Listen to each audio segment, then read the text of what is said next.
Greetings, adventurers, and well met, Master of Dungeons here on the Master of Dungeons Twitch channel, twitch.tv/themasterofdungeons. It is the second Tuesday of September, which means it's time for some Vecna Eve of Ruin, episode 8. Welcome in. We have all of our adventurers back tonight. The whole crew is accounted for and ready to continue on from where we left off. Well, actually, about a month ago, since we had the week where we did the one shot. So it's been about a month since we've been back into Vecna Eve of Ruin. Before we begin play, let's go ahead and reintroduce all of the characters that are the players and the characters to remind you of who everyone is playing. So Agnoth, please go ahead and remind everyone who you are playing. I almost forget myself.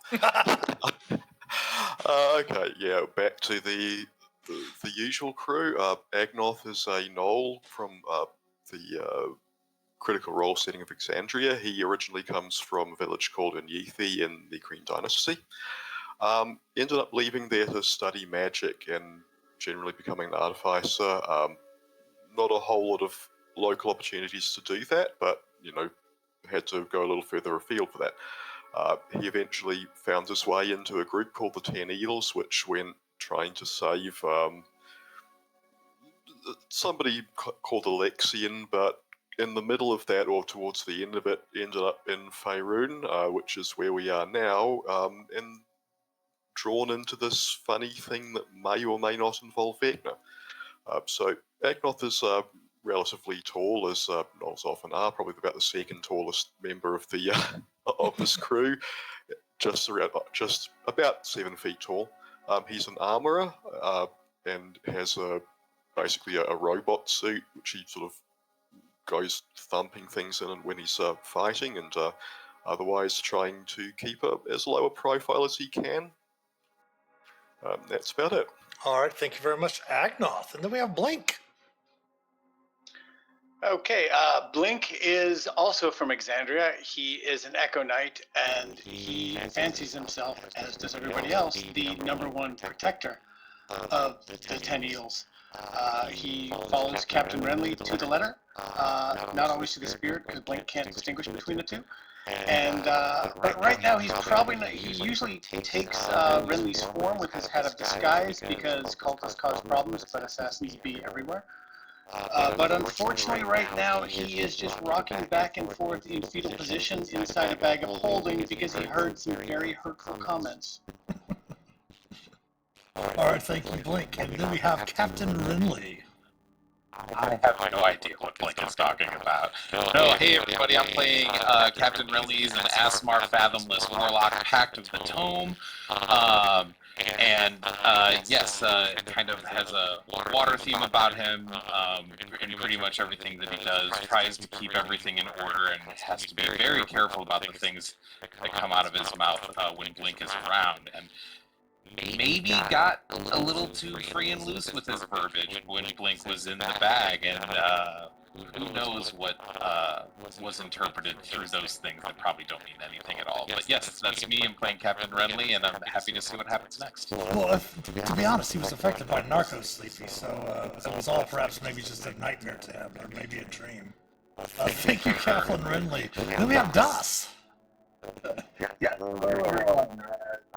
Charles Cormor here playing Das, with him. Das is from the other Kryn, not the Exandria Kryn, but the Dragonlance Kryn, Ancelon. Das actually comes from the campaign over in that setting, Shadow of the Dragon Queen, where he was quickly ported out of that setting and brought together with this eclectic group of friends. Crew. Yeah, I know. I'm trying to not insult the crew every time with a new adjective. Where he's quickly sort of learning to figure out their dynamics. He'll certainly be amused to see what this new triad is between our friends Renly, Blink, and our elemental friend. But most often he particularly just enjoys busting open doors, loudly proclaiming the return of the old gods of Kryn, and just being the best. He is a giant minotaur, Oath of Conquest paladin. All right, thank you very much, Das. And then we have Devana. Devana is a Twilight cleric. When you look at her, she is tall and slender. Maybe she's a high elf.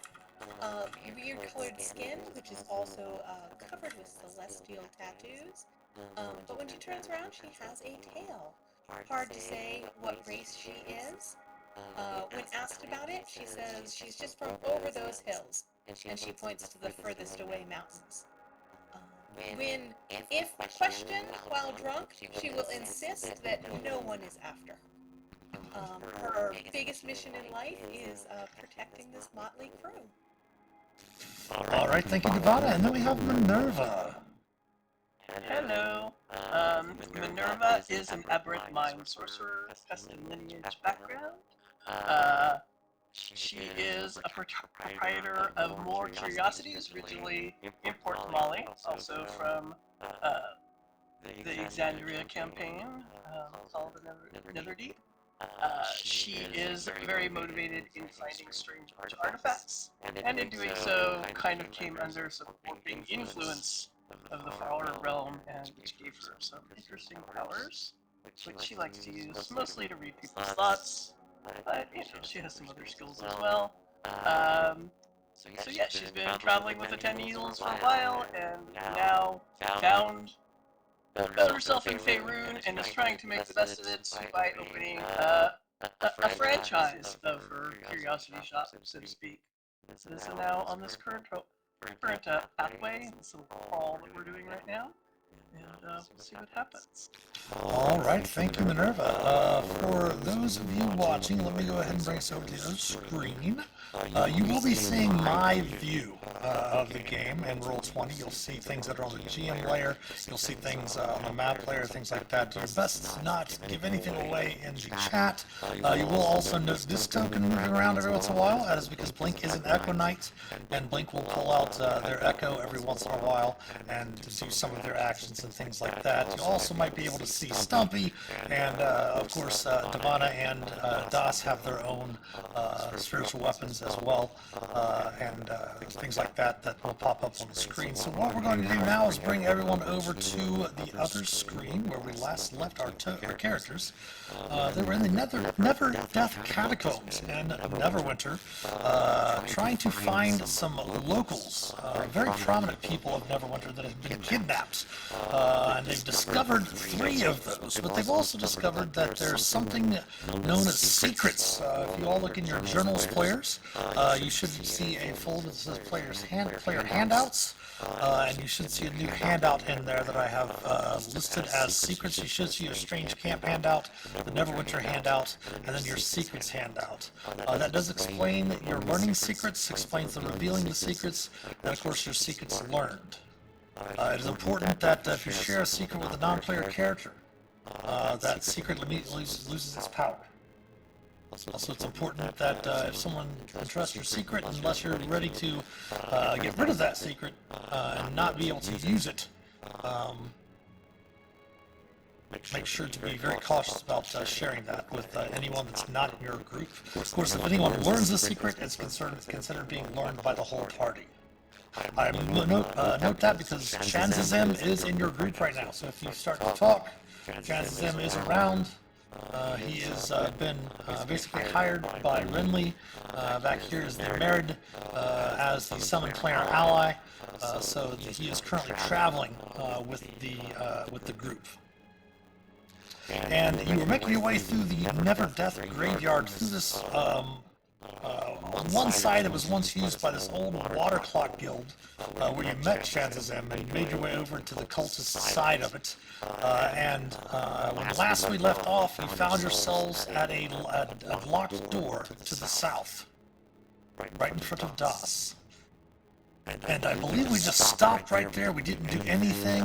You had just had a short rest before heading down in this direction, as we did note that Das was using his Harness Divine Power to convert Channel Divinity into a second level spell slot, and then using his amulet of about to regain the slot as well. Actually, that wasn't for the rest. That was just an action, wasn't it? Das. Yeah. Yeah, and the doorway is certainly no impediment to DOS, locked or otherwise. So the question really is, did they want to try to stop him before he tries to bust this thing down? Oh, and I guess we need to fish our friend out of a bag. That might not be a bad idea. I think that, like, not through my own volition, like, my hip starts gyrating a little bit. There you go. Like, what's going on? And, say, whoa, hold on a second, and I'll reach in, and knowing how a bag of holding works, I say, whoa, before I do this, dear bag of holding, I would like to retrieve a fully clothed Blink, head first, and then like reach in and see if I can pull out Blink. And you're able to, standing right in front of you now. Alright, sir, do you remember the very first fight when DOS was attacking the person bar Waterdeep and you bought me some of the drinking mugs there? Of course I remember that, like, every moment with you is a treasure, but I didn't let it slip through my memory. Well, what's going through Blink's memory is just over and over the echoing voice. Be more like DOS. Be more like DOS. But since you put him in his own bag of holding, he was able to get 2 of his steins from his collection, 2 horns. And so with all of the skill of someone who does both int and charisma, he is disguising his inner turmoil, but trying to obey your command. And it comes out kind of adorned like that. Amazing. Is Ivana half Blink then? She stares at the hat, just to kind of shake her head, but then gives you a big hug, and in doing so, puts warding bond on you, as she is sure you are going to jump into adventure lickety-split. You were the one on my side the whole time. It's you, Blink! I bumped your wing again! DOS does not mention anything about the warding bombs that was previously just on here. I love that you have a hat of disguise, and are like, no, this is how I'm doing it. Right. And I think Captain Rella just like, huh, good look. All right, well, cool. Anyway, chances then, are you ready? As always, yes. Oh, Blink, we might have to kill some people in this room. Glad you're back. Shazazan? He's our good friend, the mirror behind us here. He's been But he's the only other one not in this room, sir. You want me to hit him? Blink's met Shanzazan. Well, I know, but Captain... Oh, sorry, disembodied voice. But Captain said we're going to have to kill someone in this room. And this is our room. It's this hallway, and I point to the door. I point to the door that DOS is getting ready to go through. Oh, he's pointing at DOS. I don't know that you think that, so yeah.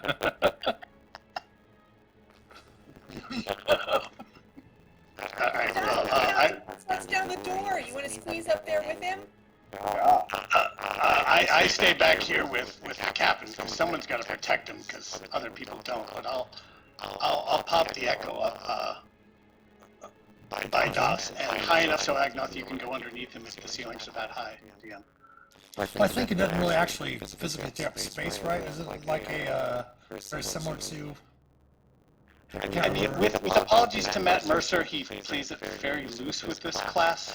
Sometimes it says it occupies the space, and sometimes not. Whatever you say goes. I'm gonna say I'm gonna say just for now, it just kind of acts like a like Stumpy or like a spiritual weapon or something like that. It kind of is there, but it's insubstantial for your companions to pass through it. It's fine. Fair enough. Mercer's not watching. We can do what we want. Plus, I'm gonna pull the DM experience card. I've been DM way longer.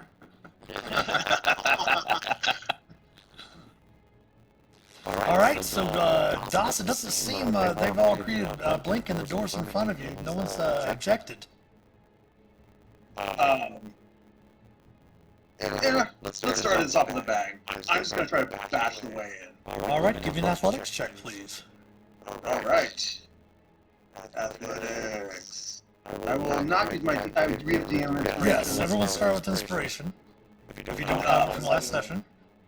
I will not use it this case, though, and I hopefully will be able to do well enough athletics on my own. A 14 slams into the door and it is locked. However, give me an active perception check, thus. Alright, not a skill set. Perception.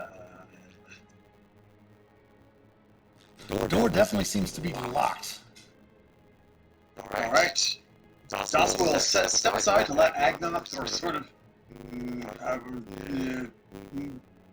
link thing / let Agnox go through, as he is our expert at locks. That is true. He's an artificer. He is skilled with pretty much every tool. He does have an all-purpose tool as well, yes. And is it reasonable to assume, based on Darcy's interactions with the door, that it's probably not trapped? Yes, you could probably easily assume it's not trapped, since he just slammed into it and nothing happened. As Agnos squeezed by me, I will cast a guidance on him. Okay, well, we'll see if it needs it. That doesn't have the guidance, so I'll throw that in. I was hoping that's enough. An 18 does not need it. However, I need for you to give me a dexterity saving throw. If you would, Agnos. Okay. Unless the lock was trapped, the door itself was not. Ooh. Can I use Flash of Genius on that? Yes, you can. Okay, I will. What does that put it up to? That is what I'm trying to find. No worries. Where is it on this? I think it's a... I think it's int mod, whatever that is for you. Oh, so probably a +5. So 13, that's probably not enough, but 13 would not be able to make it. So take 2 bludgeoning, I'm sorry, 2 piercing, and then give me a constitution saving throw. Okay, there it is. It is versus poison. I'm have going to any use bonus- inspiration on this. Okay, it is versus poison if you have anything else that applies to that. 27, nice. You are not going to suffer any poison damage, nor will you have the poison condition. But the door is still locked. Can we blow it up?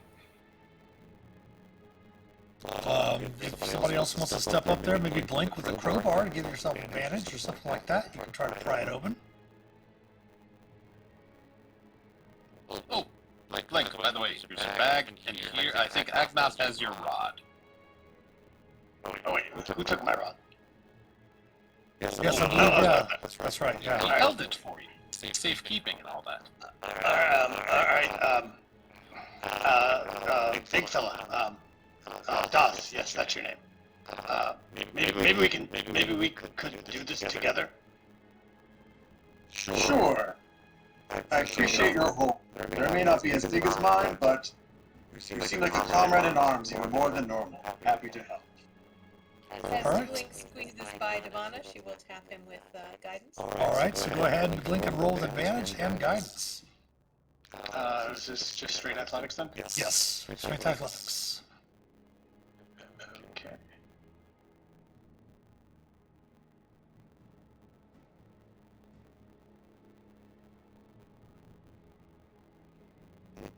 A dirty 30.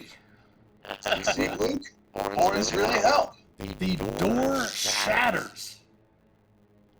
Thank you. Oops, I need a lighting layer, there we go.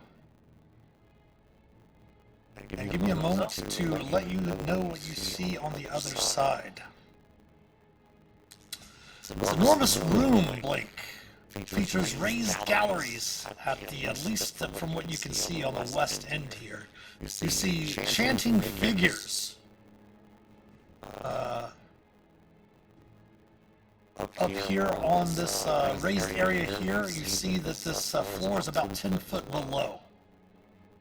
You see they're performing some sort of ritual. The ceiling overhead is about 30 foot high. This west balcony, you see a ritual leader chanting, surrounded by hunched, one-eyed creatures with knobby hides. And you hear the sound of a terrified elf, what appears to be rattling some sort of cage. Find out where they're at after we roll initiative, and it's your turn. Everyone please select your token and roll initiative.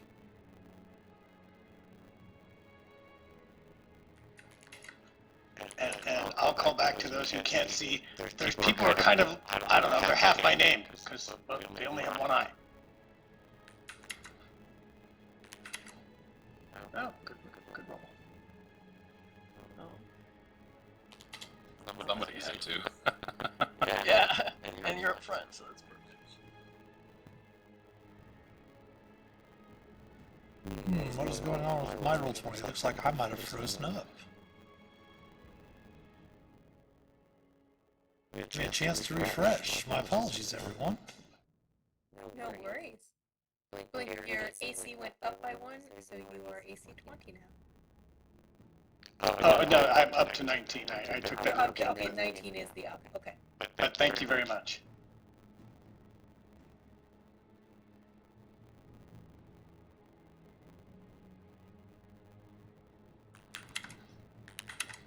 We have one person who rolled above 10 initiative.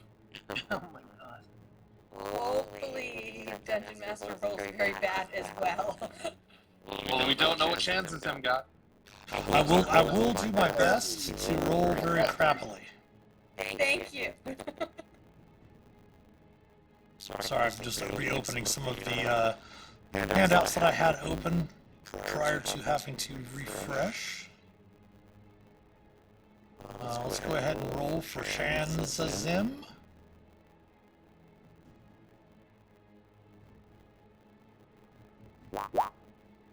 He's not rolling very well either. It's part of the team.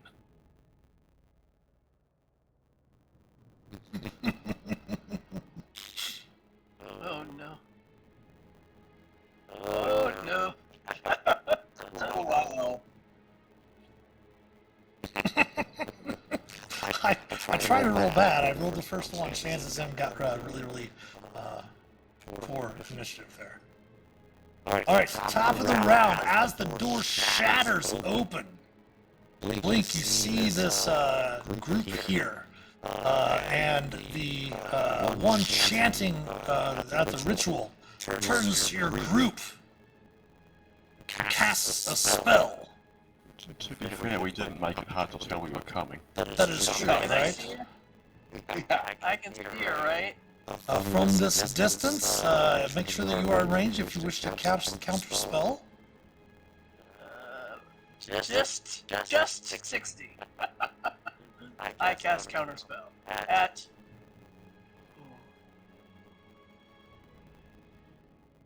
Yeah, I'll do it at 4th level. Alright, you counter her lightning bolt. I knew it because I was like, And here. She's going to move. I know, really gorgeous line. I was like, boom. She's actually going to go over the balcony. Let's see if I can. No, I can't see her. Like, oh, yes. We're in a Actually dangerous gonna move position there. here. Alright, Blink, you are up. Sir, you want that one alive, sir? What? And actually, I just tried to. Alright, Blink comes up.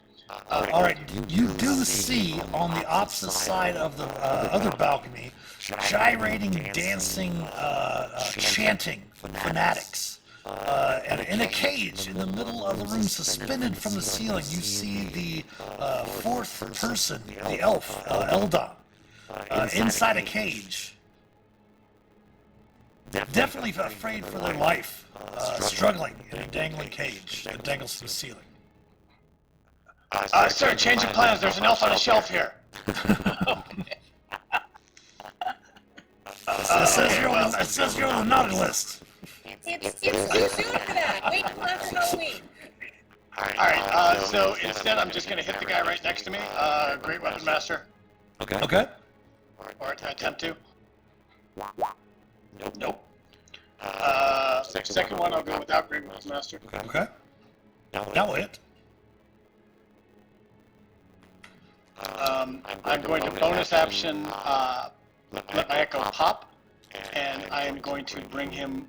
I'm going to summon over within the 30 feet that I can, next to the mage, and then I will step up once to give the big fella some room to get through. Okay. That is what the creatures look like.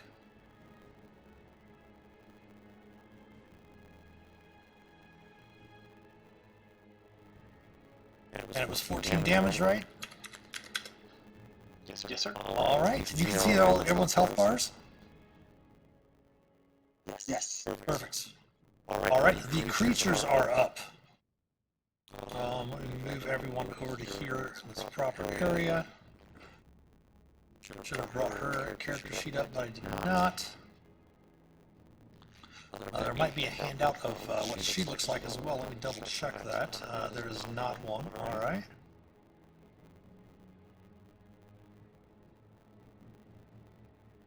All right, these creatures here nearby.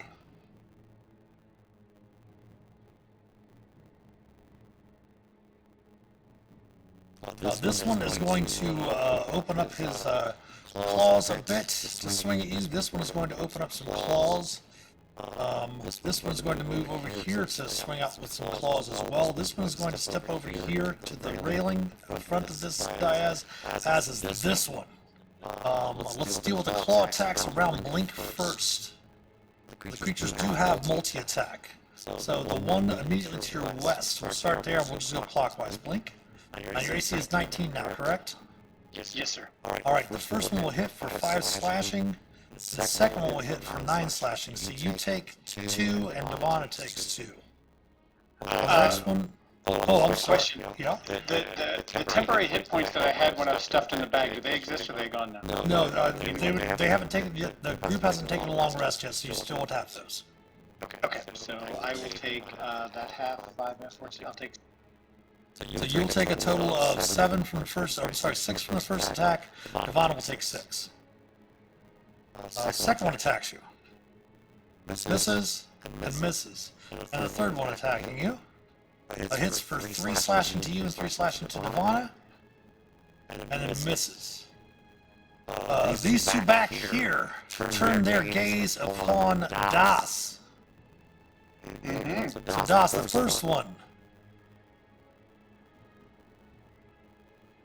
Give me a con save, please. Yes, sir. Constitution. 26. Nice. And the second one will do the same thing. Right. 10. Uh-oh. Do I have my reaction? Keep in mind, you might not be blessed still. That's my aura. Oh, for your aura. Okay, gotcha. Sure, you can use your reaction. If you have any of your, I have flashes a couple, left. let's just do it. Sure. One flash, that'll be 15. Okay. And I missed one of them on the map, but he is a specific named one, so I need to roll him into initiative. My apologies. He is on 5. See, I did roll bad for one of them. Alright, that, I believe, is all the bad guy Novik's turns. Blink, you see the other ones on the other side still chanting and writhing around, dancing rhythmically to this chanting. You kind of see like purple energy kind of flowing around the bottom of the chamber, kind of almost inching its way up, almost in like a swirling pattern to maybe start almost like a tornado, like a dust devil effect or something like that, slowly starting inching its way up towards Eldon in the cage. Devonna, you were up. Devonna will do what all good Twilight clerics do and cast Twilight Sanctuary. If you have less than 12 hit points, please take 12 at the end of your turn. And bonus action, I am going to go ahead and get my spiritual weapon out here. Excellent. I'm going to put it right there and have it attack that hypnotic right in front of it. Okay. It's the only one I can really see. Sure.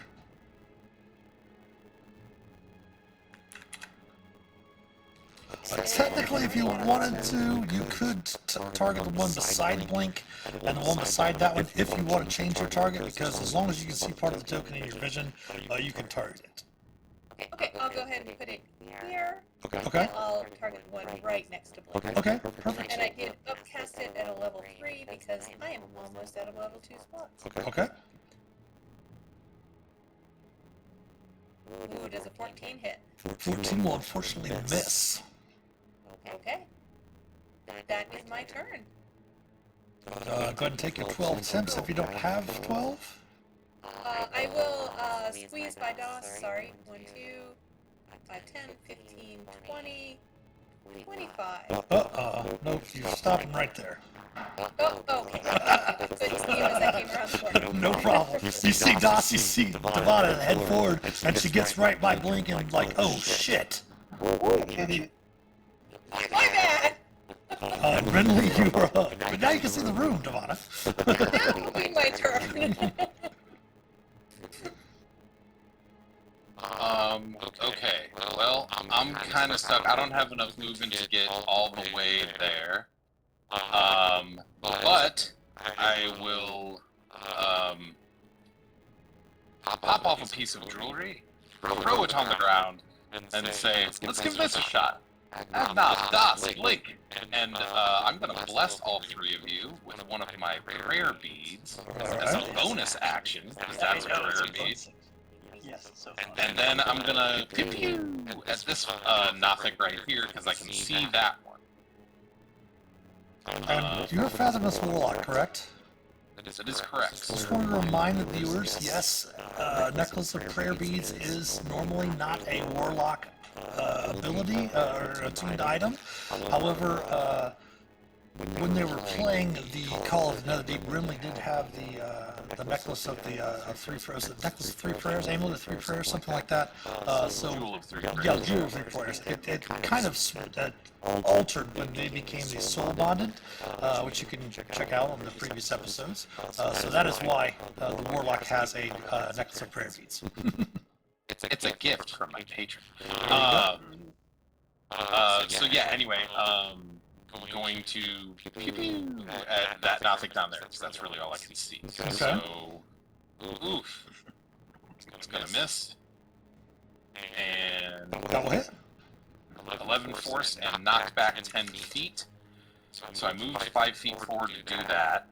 I think I'm gonna move like 10, 15, and then 20 to get in here and get out of the way so other people can come forward, and that's the rest of my turn. Okay. Agnoth. I am going to... Is the door behind me open? Yes. Okay. I am going to cast Haste on Das, nice. and then back around the corner to get out of the way. Okay. That will be it. I don't have a bonus action I can use. I also have more temporary hit points than Devana was producing, so... Oh yeah, Devana, if you would please go ahead and throw up your aura, if you would please.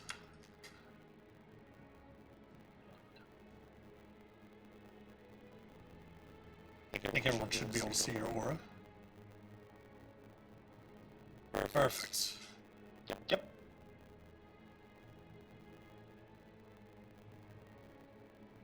Sorry, bring up Shanzazem's character sheet. I didn't have it open yet either.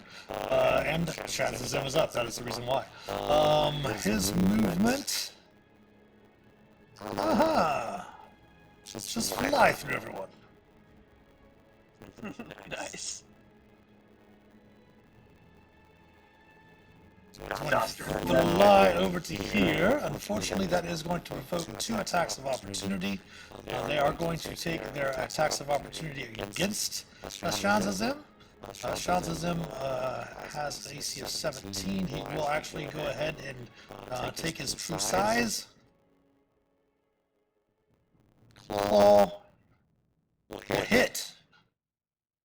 The next claw will miss. Doss turns to Take Your 8. friend is very impressive. He still has temps. I just added him onto his normal hit points over that, so he's okay for now. That was all of his movement. He is then going to attack. Not sure why he has so many saves on his. He can't make 2 trident attacks, so he's going to attack the one right beside you, Blink, right here.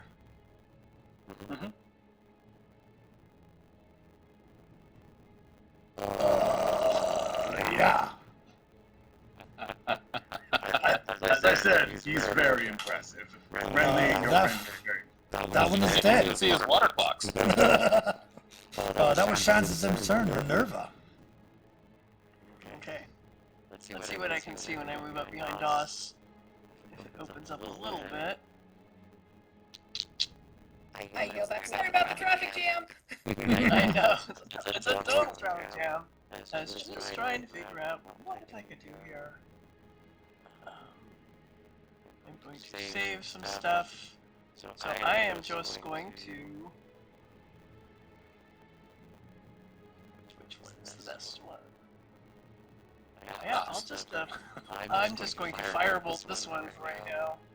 The Nothic down there. And, Okay. as I can get closer, because I'm saving some bigger stuff. So, With the congestion, he is going to have some cover, so his AC is going to be a little bit higher than normal. alright, I'll try it anyway. That's 18? plenty high to hit. Right, so that's 11 fire. I'm not in range enough to... I don't think I am. To shove him. About this one. But I can shove that one. Okay. This one right... This guy next to Shanzazim. Okay. Telekinetically shove it. Alright, attempting his strength save. Your DC is what? Let's see. Where's my thing? Where's my button? I'll tell you. Oh, there it is. Ah! A DC 17. I feel like it hasn't changed for a long time. Wow. You will make the Oh save. yeah. You will. Okay. I'm there. Alright, Doss. Natural 20s. Alright. Here we go. So double movements. Agnoth, well done. So 1, 2, 3, 4. So many choices. They've already used their reactions, so they do not get attacks of opportunity. Alright. Oh, I forgot to move that guy around there. Oops. 5, 6, I think it's turn 7. after yours is over. Quick question. How much of in a line are these individuals? They are below you. So I would not be able to, if I were to throw something at them, would I be able to hit all 3, or are they at different levels? These are 10 feet higher. This one, you're about 5 foot in this area here. Why is I'm not pinging for some reason. Oh yeah. Where you're standing is about 6 foot above the floor. This creature is on the floor, and these are 10 feet above. Alright. Well, I'm not going to be able to do a nice javelin throw in this context, but, actually, so I'm going to move, instead of doing that then, I will move to right here, and I can javelin throw these 2 guys down here. Okay. So, we're going to pick up the Javelin of Lightning. It flashes a bright, sort of sickly red as a condor on Doss's armor flashes red as well. Throwing the Javelin of Lightning, we will... Are you targeting this one? I'm targeting the far one. Okay, perfect. So, first, let's do the there's the roll. So That will hit him. all right. So as we got there in the description, the one in front of him first needs to make a DC 13 Dex save or take 19 damage. Attempting his dex save. He will fail, taking 19 lightning. All right. The one in the back will need to make a similar save or take 8 damage. And he will still take your damage if you want to roll that damage too. Yep. It's just the 2. Sorry, it's just the 6, not the 2. So he will fail, so he'll take 25. Which kills him. All right. So that's attack 1. Attack 2. I will move up to this guy here. Since the javelin's already out of my hand, I equip my sword, swing at him with the sword one-handed. 12 damage and throw on a smite. I will do a first level smite, so that will just be 3d8. I don't think there's anything special that gets anything else. Wow, 20 damage. And then I get my third attack, thank you, Agnoth. With the haste, I'll just move up here and try to finish off this third one. Alright. With the sword. 19. Will hit. That's 10 damage. I will not do the smite. Okay. So I'll just leave it. And, I don't think I really need a bonus action this round, so turn. Okay, I forgot. I missed this one on 5. This one is going to move up over here to blink and claw twice. Attempt to claw twice as well. Missing. And hitting for 2 slashing to blink, 2 slashing to Nirvana. Alright, so top of the round.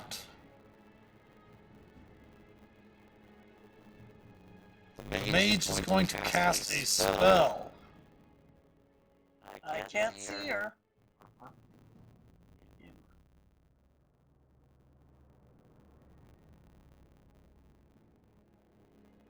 Alright, I'm going to go ahead and pull off the spell template.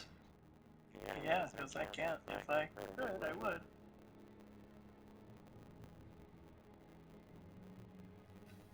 It's feeling like a kind of cold. Yeah. That's what it feels like.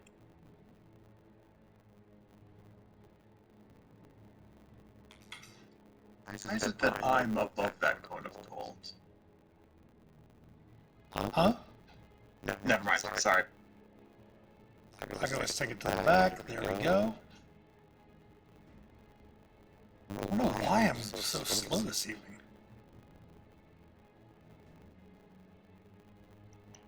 Took more than 6 seconds for spell fizzles. Uh,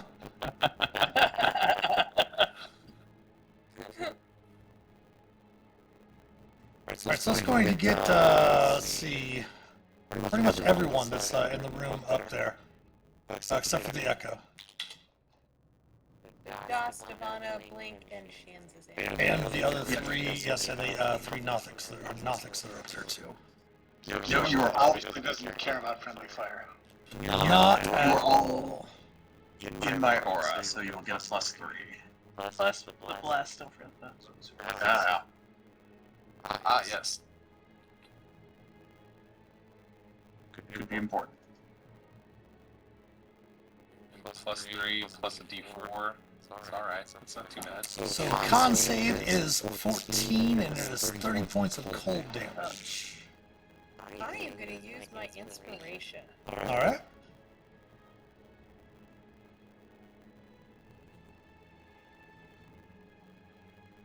Nice. Nice. Wow. Maxing everything. 20, 21, so 22 for Devana with Sas's aura. Yeah, DC is only a 14. If you make a save, it's 15 cold damage. I don't know the rule here. Do I offload half of mine onto Devana, or do I take all of mine? You would take... Add more resistance to everything. Yes.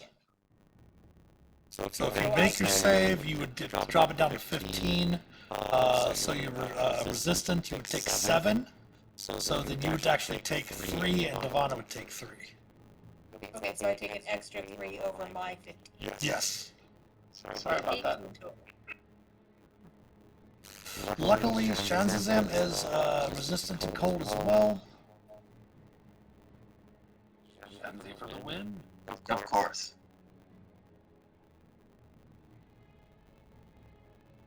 Nice. We'll take 7 also. And then we're just going to make 3 saves for the Nothics. It'd be funny if it does more damage to Mage's allies than to us. Right. Yeah. As you can tell, she cares not. This first 2 will take 30. Nice. Just glad Agnos was smart enough to stay out of the room for that haste con save. Alright. That's always the downside of haste. I'm just glad you're resistant to cold. I was like, ooh, I'm about to take a lot of damage.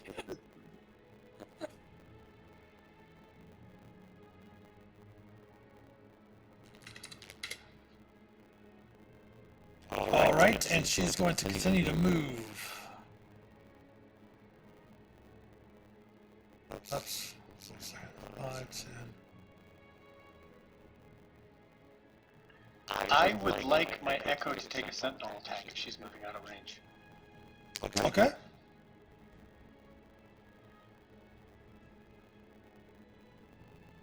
Push the button, it'll come through. Oh, yeah, okay. Oh. Well done, Echo. Will unfortunately miss. Blink is up, and I need to close some stuff or something. I'm not sure what is open that is causing me lag in the room. I don't know why.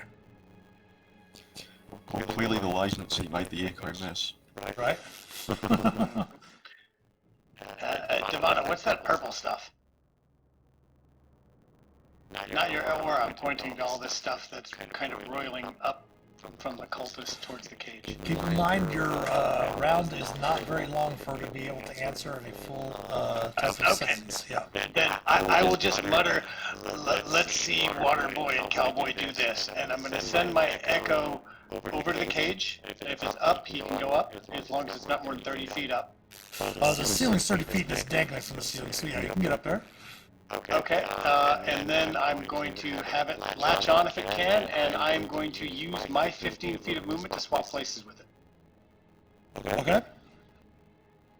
So that's my bonus action to swap.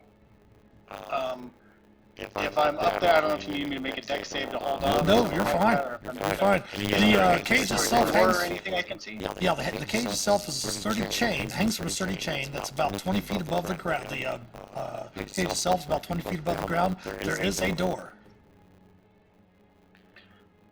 I mean, yeah. Who cares about traps? I'm gonna open the door if I can. Okay, you can use your action to do so. It's not locked. You just open it up. Okay, open the door. Come with me if you want to live. He kind of stares and says, okay.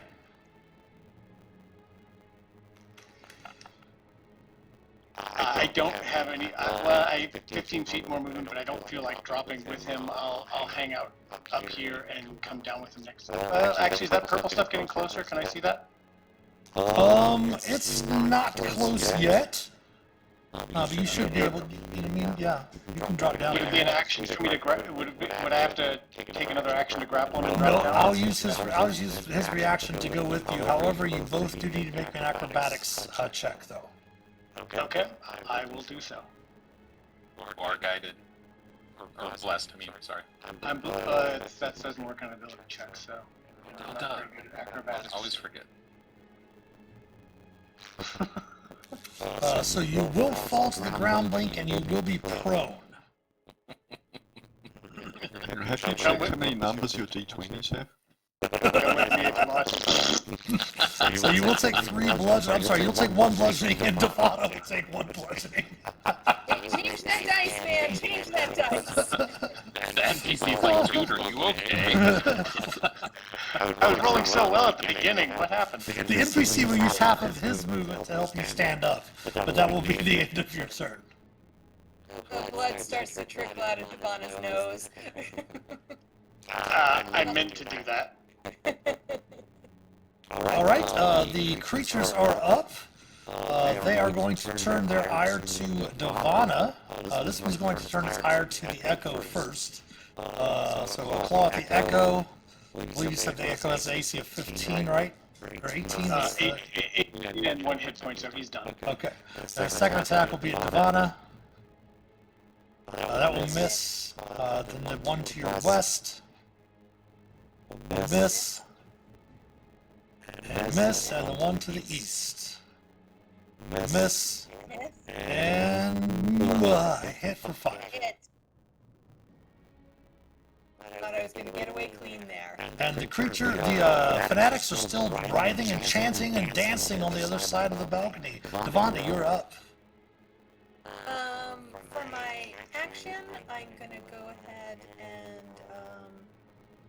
do Word of Radiance to hit the 3 around me. Okay. Nice. Nice. I know I was really terrible on that. DC 18 con save, please. One to the west of you. Will fail. East of you. Dang it. 3 didn't take him out. I always roll terrible when I do that. We'll make a save, and the one to the south east of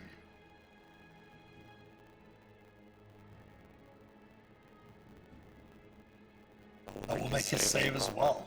Save from that big 3 hit points.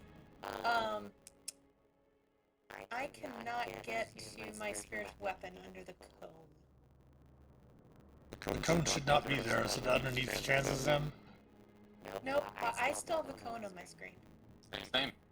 I deleted it. Oh, it's gone from mine. That's weird. Try a refresh. Hope I didn't delete the,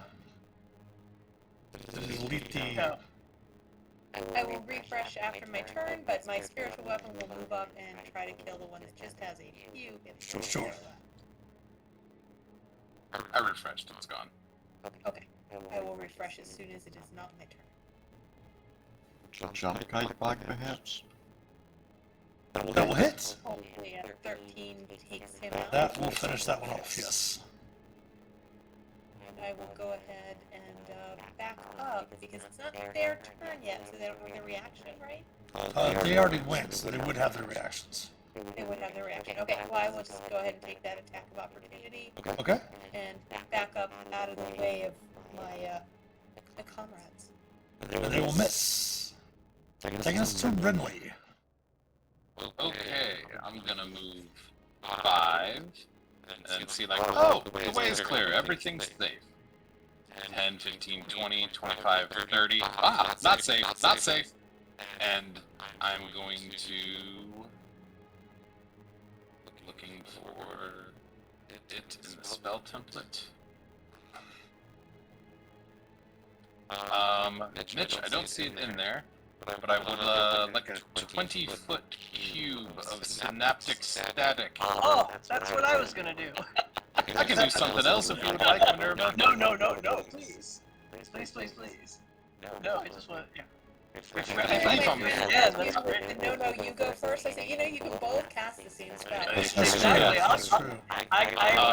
If needed, I will cast it too. I'm concentrating on here, but I'm hoping to definitely get like her and the cultists, because they cause problems around her. Should have the template in your journal now? It's a fear, not a Correct.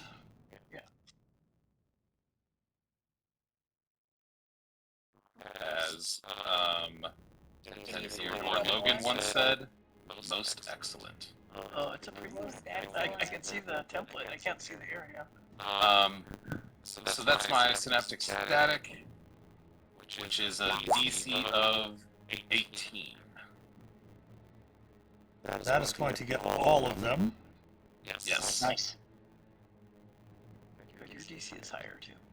For some reason, still not letting me send it to the back, but it is letting me. At least it's not showing me that it's going to the back, but it's still allowing me to select the tokens. Okay. And to go ahead and roll your damage. Oh wait, the damage is separate, right? I'm sorry, I thought it was 8d6. Whoa. No ability found. And this is from my Roll20 character sheet. So yeah, I'll maybe Just roll the 8d6. There might have been some updates to the jump gate since last we played, because we didn't have this many issues the last time we played. yeah, definitely. Well, there's 6 plus 2 more, so that's a total of 35. Okay. Let's go ahead and start their checks. Actually, let's wait. Let's wait to make their checks because we do have an ad break coming up here. So when we come back from the ad break, we'll go ahead and attempt to make their saving throws. It is a con save, correct? Or intelligence saving throw. Intelligence. Yes, intelligence saving throw. So when we get back, we'll start up here with this cult fanatic, and we'll make our intelligence saving throws all the way around the board. 35 points is the damage. But until then, like I said, we got an ad break coming up, so everyone watching, go ahead and use the restroom, stretch your legs, grab a snack, refresh your beverages, and we will see you on the other side of the ad break to see how well the synaptic static does. So we'll be back in a few, so please stick around. We'll be back.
Welcome back, everyone, to this side of the ad break. And we're getting ready to roll the saves, but wait! The leader of the ritual is going to cast a reaction spell. Yes, we can hear you, Minerva. Is there any reaction spell you would like to cast, Renly? I thought I was close enough. Like using all of my spell slots in one turn. I shall counter the counter. Alright. Counterspelling her counterspell.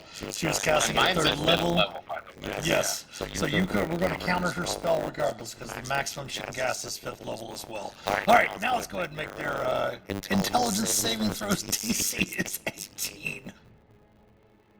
35 points of damage. Psychic damage, right? Yep. Ooh, I gotta check something. And there's some nice verbiage in there about if they are also like muddled after they fail. So it rolls a d6 and subtracts the number rolled from all attack rolls and ability checks, as well as con saving throws to maintain any concentration. Mm-hmm. And now I'm having the issue with opening character sheets and such like that.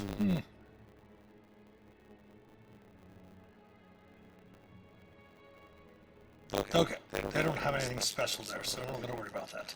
Alright, attempting this one's intelligence saving throw first.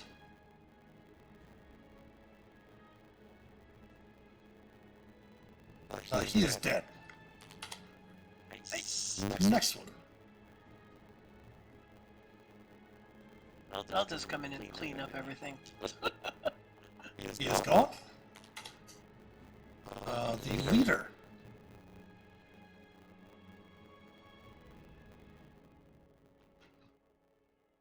She will fail. Man, I'm aged. She's still alive, however.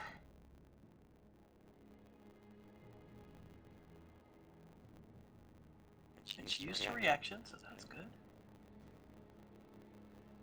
Is they save for the next one?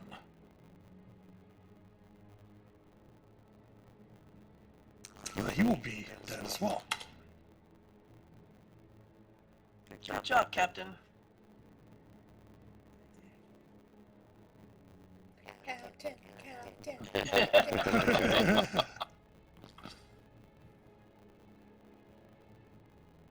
Cultists might cause a lot of problems, but apparently they're also a bunch of dummies. Right? That's why they're cultists. And great minds think alike. Mm-hmm. The last one here, or actually the bottom one, he's gone as well. And now the last one. I think they might all fail their saving. They all failed their saves. Wow. That's awesome. That's pretty great. Yeah. So we'll forgive you for rolling high on initiative because you rolled so little on saving throws. Right? Right? Yeah. I guess it was worth 2 spell slots. Anything else for Renly? Yeah, I turn around behind Minerva and I'm like, I'm sorry, I'm tired, I can't move any further. That's fine, I can get through. Javana says, I think you can step right here, and she just gestures one more step forward, and I'm pretty I sure don't you think I can. could. Actually, Renly did you move all their music, movement, yeah. Oh, did you? Yeah. Yeah, because I was in, standing further away than I thought. yeah, I was in this like hallway over here, and then it took 10 movement to get through Minerva's space. So yeah, I got right here to where I could see everybody. Minerva's space. Yep. Yeah, Alright, so worth it for sure. the named Nothic is up. Will attack Renly since Renly's there. Oh, Missing. And missing. Brings us to Agnoth. Well, something's dying.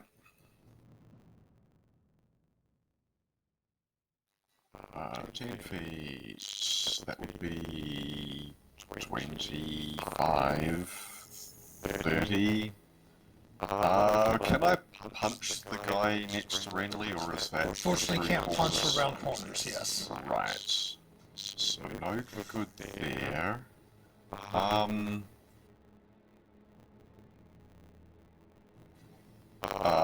Range attacks don't work either, then? If you can see the corner of their token, sure. This one's a little iffy. What I can do is I can use lightning lure, and it does do damage as long as I can pull it within 5 feet of me. If it starts within 5 feet, but it's around the corner, I'm like breaking the spirit of the rules there. Go ahead and pop it up for me real quick. Let's take a look at it. Sure.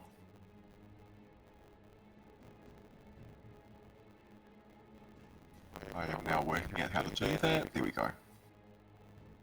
You create a lash of lightning energy that strikes one creature of choice that you can see within 15 feet of you.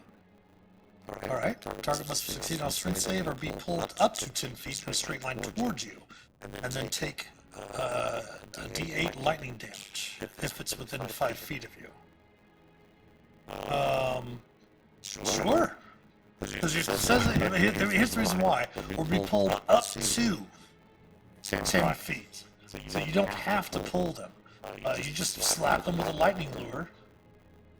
Yeah, and it's already within 5 feet, so no pulling happens. It's just going to, well, I think I have to hit first, so let's see what happens. Yes. Well, it's just a saving throw. Which makes it even better. So which one is the one right inside or the one over here? The one, the closest one, because I think I would have to pull it basically through really, otherwise it's just not considered. Gotcha. Sure enough. Okay, so strength save DC is 18. It will fail, taking 13 lightning damage. I'm just sort of visualizing this like a taser or something like that. Yeah, exactly. Yeah. Okay, I think that's going to be it for me. All right. And 14 temporary hit points if you have less than that. And same Which for I you. do, thank you. Shazam is up next. He's going to look to Renly. He's going to smile. He's going to fly.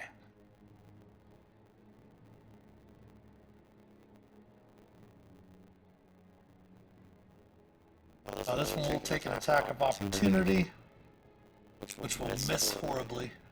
He's going to pull out his trident and attack her twice. Only once will need to do it. She falls to the ground dead. When she does,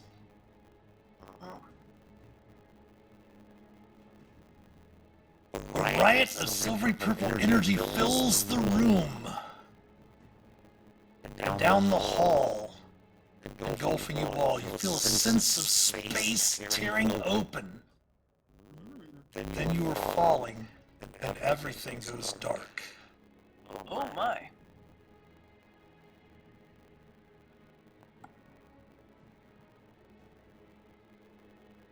Oh no.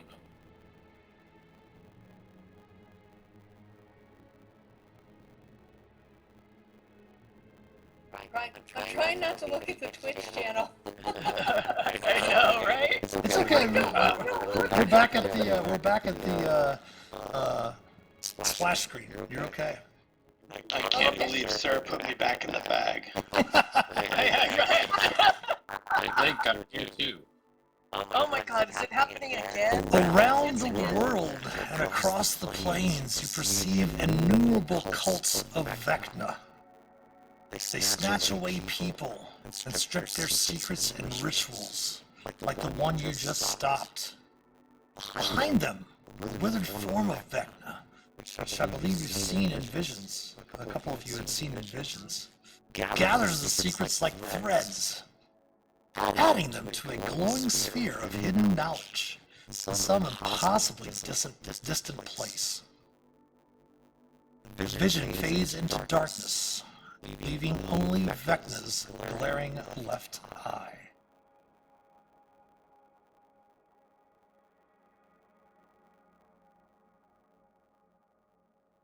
Whoa. And everyone will now also receive this.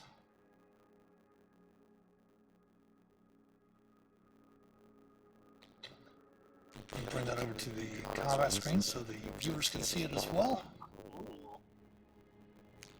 Vecna's Link. It's a blessing, Well, it follows the rules of blessings. You gain special intuition for secrets. You have advantage on wisdom insight checks. In addition, you can use an action to cast See Invisibility without expending a spell slot. Once you cast this spell in this way, you can't do so again until you finish a long rest.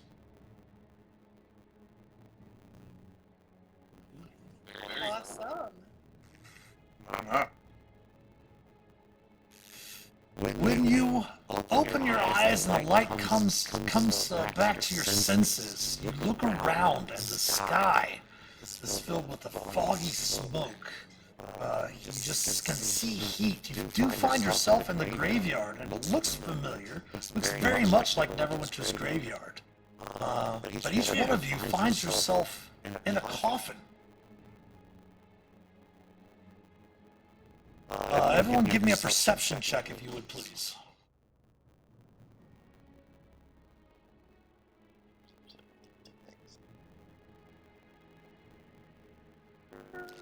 Yes.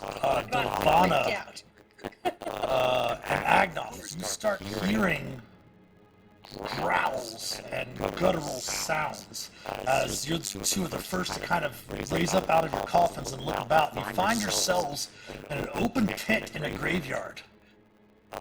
And you do recognize your experienced adventurers. You do note that there appear to be a number of ghouls searching for things to eat. Give me 1 second. Oh my. Go ahead and ask your question real quick, Devonna. How much time has passed? It feels like millennia, at the same time, instant. Okay, just checking to see if my boarding bond and Twilight Sanctuary were still up. They're gone. Oh, they're gone. Yes, as is Shanzizin and Bless. Oh my. I just like worried that it happened again. Tell me he's safe, Mitch. Tell me he's safe. Everyone, please give me another initiative roll.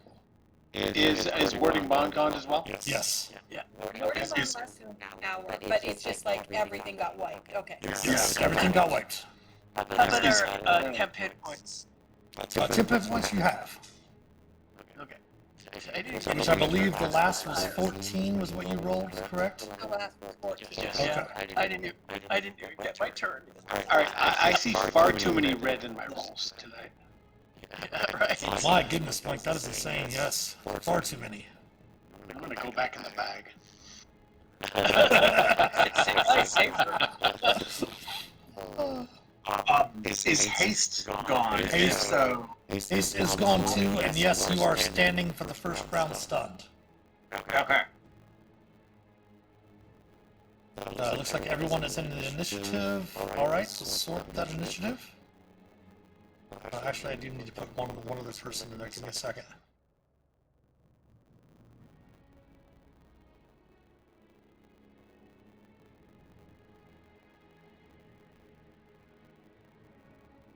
Top of the round, Ridley. Setting up. I'm not going to worry about the prone condition or anything like that.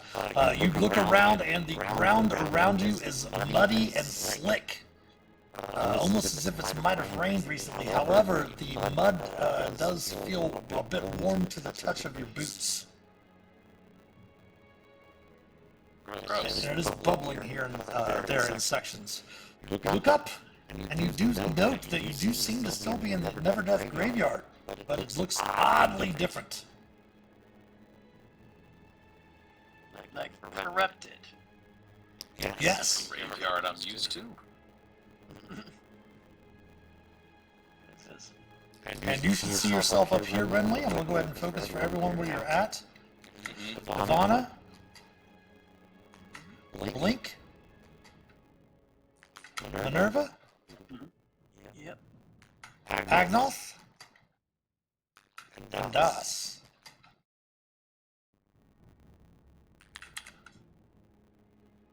All right.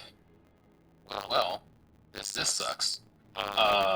So what I'm gonna do is I might be able to. Coming in. Thank you, Magic Academy RPG. Very much so. Welcome in. Wonderful. meet you as well. For those of you that might not be familiar with us, I'm Master of Dungeons. I am a Dungeon Master with over 40 years of experience. I've been a professional DM for the past 5 years or so. And tonight we are playing a homebrew version of our 8th session of Vecna, Eve of Ruin. The characters have just made their way into, they just foiled a ritual by some cultists of Vecna and find themselves in a strange, odd area that appears to be the Never Death graveyard from Neverwinter, but they're not really sure, and they're surrounded by ghouls at the moment. And our Boundless Warlock, Rinley, is up, the captain of the 10 Eels. Yes, while I did use my spell slots on that Synaptic Static and the subsequent counter spell, my darling patron has given me the ability to cast some other spells without using a spell slot. So, I'm going to put Everard's Black Tentacles right there, covering those two. Okay. As an action, there goes in the. Mhm. Oh, but I need to do. Oh, way up there. Okay. Well, yeah, there's two behind me. And then I'm going to also do Cloud Stumpy, who is not affected by that at all, and hit the one that is in the front there. Actually, if I can, I'm going to move it down. There we go. Stumpy, attack. Attacking the one to the north of Stumpy. I'll make move that to the back for some reason. There we go.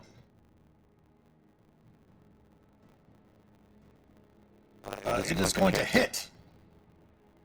7 cold damage, 10 feet of movement is sapped from that ghoul.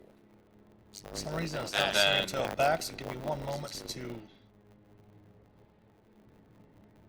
Alright. Looks like I'm going to have to refresh again. Give me a second, my apologies. Yeah, no Something's going on with Jumpgate. It is in open beta for every Roll20 user now. Last time we played, they might have had a few updates since we played last. So that might be accounting for some of the stuff that we're experiencing tonight. And Mitch, is the mud I'm in difficult terrain? Yes, it is. Okay, I would like to get out of the difficult terrain, so I'm going to 10 feet to get right there, and then 15, 20, 25, 30. Okay. And you said it reduces their movement by 10, correct? Yeah, so the Everard's Black Tentacles is difficult terrain, and then the one that Stumpy hit reduces their movement by 10 feet. Gotcha, perfect. And that's my turn. All right. Agnoth. Okay, yes, there's a lot of muddy terrain here. Either way, I think what I can do is just try to, oh, I jumped, run along to here. So that'd be 5, 10, 15, 20 feet to there. Okay, and, Technically 25. right, which I can do, maybe a little, do I want to go any, no, I'll just stay there, and punch the ghoul here a couple of times. Let's see how this goes. That will definitely strike true on the ghoul. 17 will hit as well. And that will finish that ghoul off. 10 thunder, and I will use the rest of my movement just to get down there, and that will be it. Alright, around to Devana.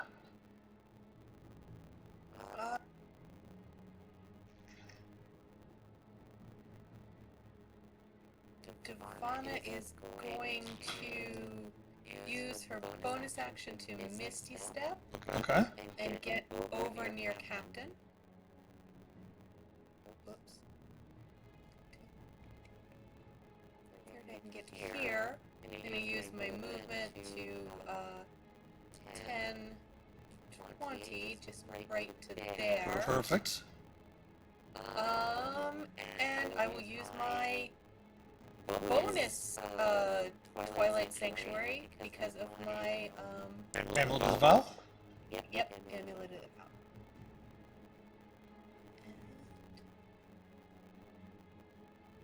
At the end of your turn, if you have less than 16 temporary hit points, please take 16. Maximum. Nice. Yeah, good way to start. Devana. And that is it for Devon. All right, for those watching, Devana is their resident Twilight Domain cleric. And around to their Echo Knight Blink. Blink. Alright, this is difficult terrain, I'm assuming, all the mud? Yes. Okay, well, I will have to, that's as far as I can go, and hammer all you have to hammer. I'm going to nail, I'm going to swing at this ghoul here. Okay. That will strike true with Great Weapons Master. 20 slashing. Alright, second one. I'll go without Great Weapons Master. Ooh, critting. Killing that ghoul. Oh, and now I can see, sir, and I'm in a little bit of a panic because he's obviously unprotected right now. Well, he's got Devana standing right there beside him. Hey. But does he have me? That's he true. have That Blink? is true. That is true. He does not have Blink. Devana So- thought, what will Blink do? And she ran for captain. So I'm summoning out the Echo. I'm moving it 30 feet. I guess since Devon is there, I won't action surge to dash over myself. I'm done. All right, Das. Hanging out.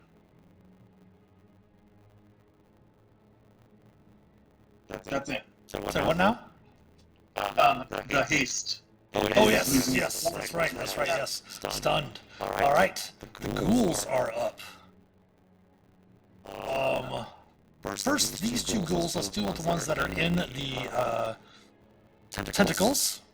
So first, they will need to make a saving throw. Dexterity saving throw. DC is 18. And if they fail, they'll take bludgeoning damage and be restrained. Correct. All right. 8 damage if they fail. Not Alright. a great damage roll. So let's go ahead and attempt their dexterity saving throws. One top left. Will fail, taking how much damage? 8. 8. Okay, but still restrained, however. Yes, that's the more important part, probably.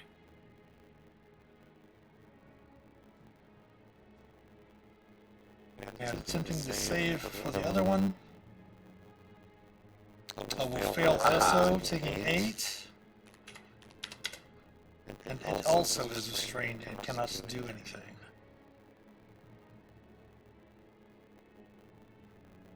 Alright, the other ones, however.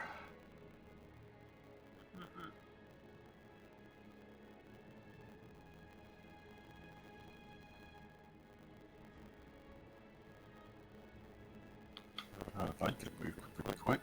I know, it's almost like it says so in the adventure. It's the what do they call the zombies, the fast ones? Raider. Oh, these aren't zombies. Yeah, these aren't. Did you use zombies? No, these aren't. These are just ghouls. And then this one down here. Oh, this one over here. Das. Your stun is over at the end of your turn. Give me a perception check, please. Yes, sir. Perception. Major passive perception.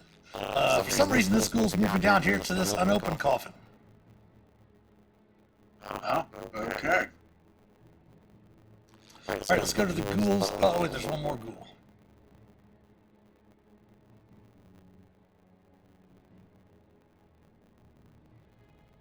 Oh, this one's going to attack the Echo. Missing horribly. The one on Renly up here. Hold on, before he does that, Sure. I want to use Shadow Martyr, Okay. because that's the only reason I popped out the Echo, to force the attack on the Echo. Okay. AC of 15 will miss. Okay. All right, and then attacking Nirvana. AC of 8 will miss. I mean, they are just regular ghouls, right? And then the 2 on Minerva. Yep. AC of 23. Yeah, shield won't even help with that one. So 5 slashing.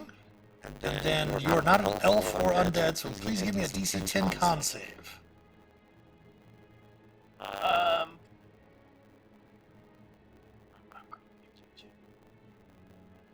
Nice! And then second attack. Ooh, crit. For 18 slashing. Ooh, and you're out of my range. This is why no one should ever Hey, have she 30 feet away from me. She did have 14 temps. She did have 14 temps, keep in mind.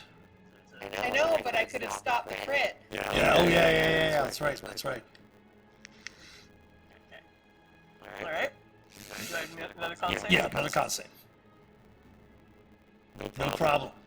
Then we have 2 on Agnoth. Missing and missing with the armored artificer armorer.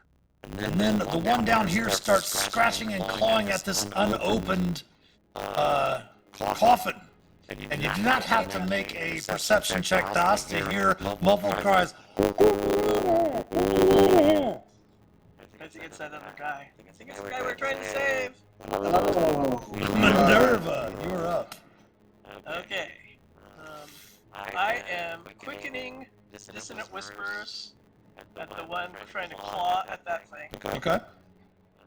I think. Let's see what the spell slots were. Yeah, just first level. So. Oops, that didn't like doing that. Try from here. There we are. I'm wondering if they changed something in the scripting from the. Are you trying to use it from your attacks on the character sheet? What? Yeah. Yeah, that must be what it is. It was from the spells page. Oh, that's very weird then. Okay. Yeah. So that's quickened as your bonus action, attempting its wisdom save.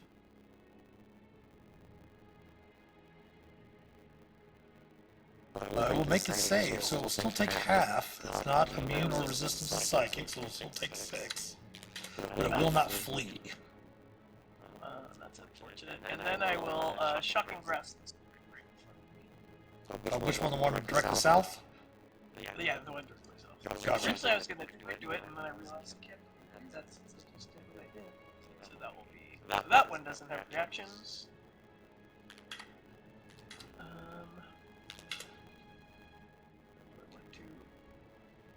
And this is all.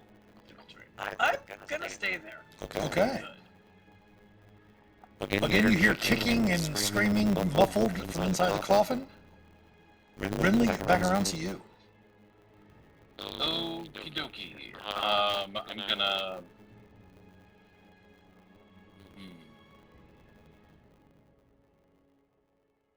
Let's see.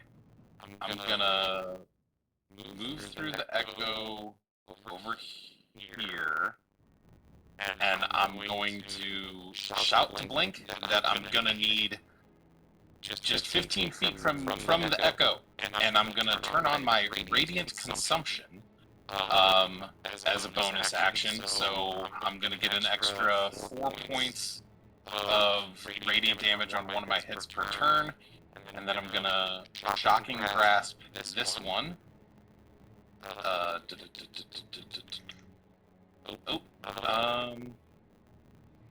Okay, so if it's in your macro bar, it works, but from the spell sheet, it does not. That is so wild.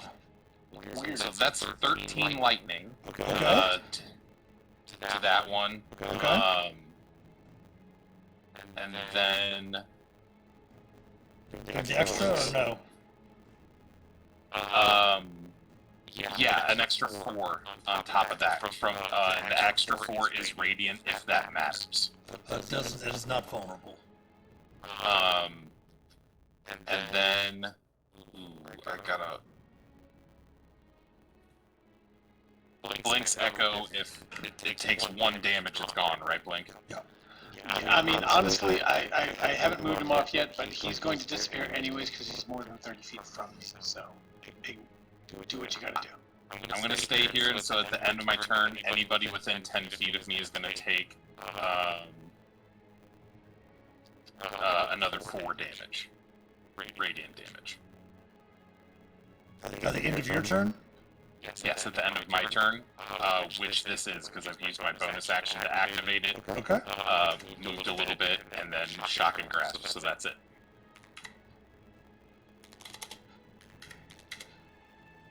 All right, Agnoth. Alright, I am going to attempt to, well, this is funny, move up here, and I'm guessing we'll draw an opportunity attack. From the one to the south, yep.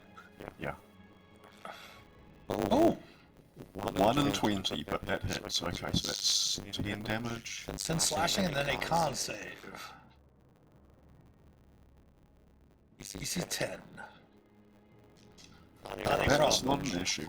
And then I will cast Lightning Bolt, and I'm going to try to aim it through as many of these guys as I possibly can, and it's 100 feet long.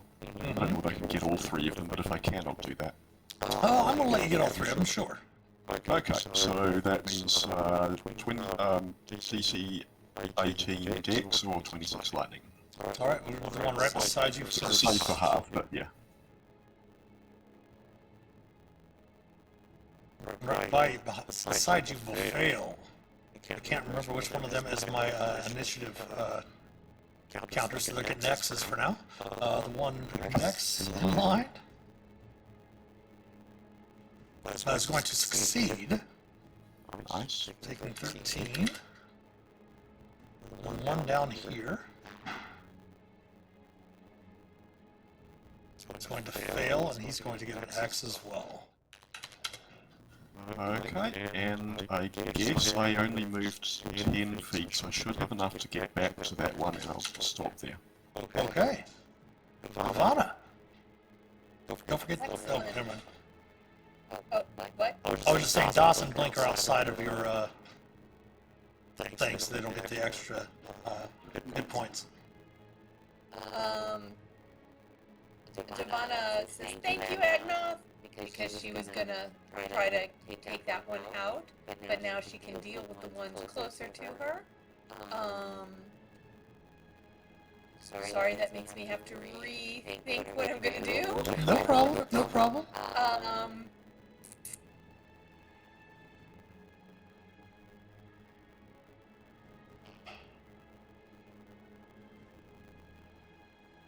I'm going to... No, I don't want to take... I'm just going to try to deal with this one next to me. Okay. And I'm going to reach out since he's in touching range. And, do inflict wounds. Ooh. Does an 18? 18 will indeed hit. I'll use my last... Oh no, I rolled it at third, so I will do it at third. Where did it go? There it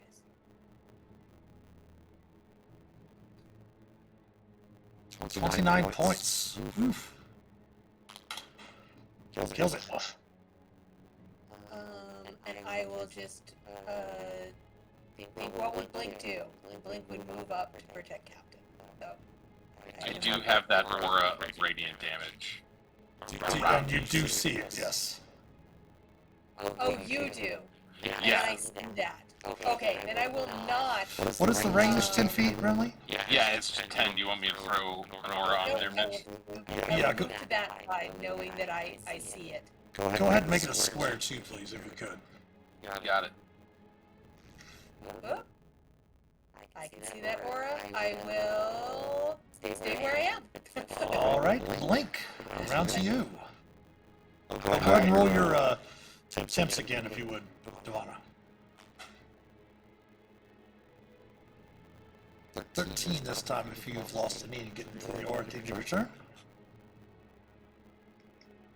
All right, I'm just barely glancing through the sheer radiant awesomeness that is Captain, but I think he's okay.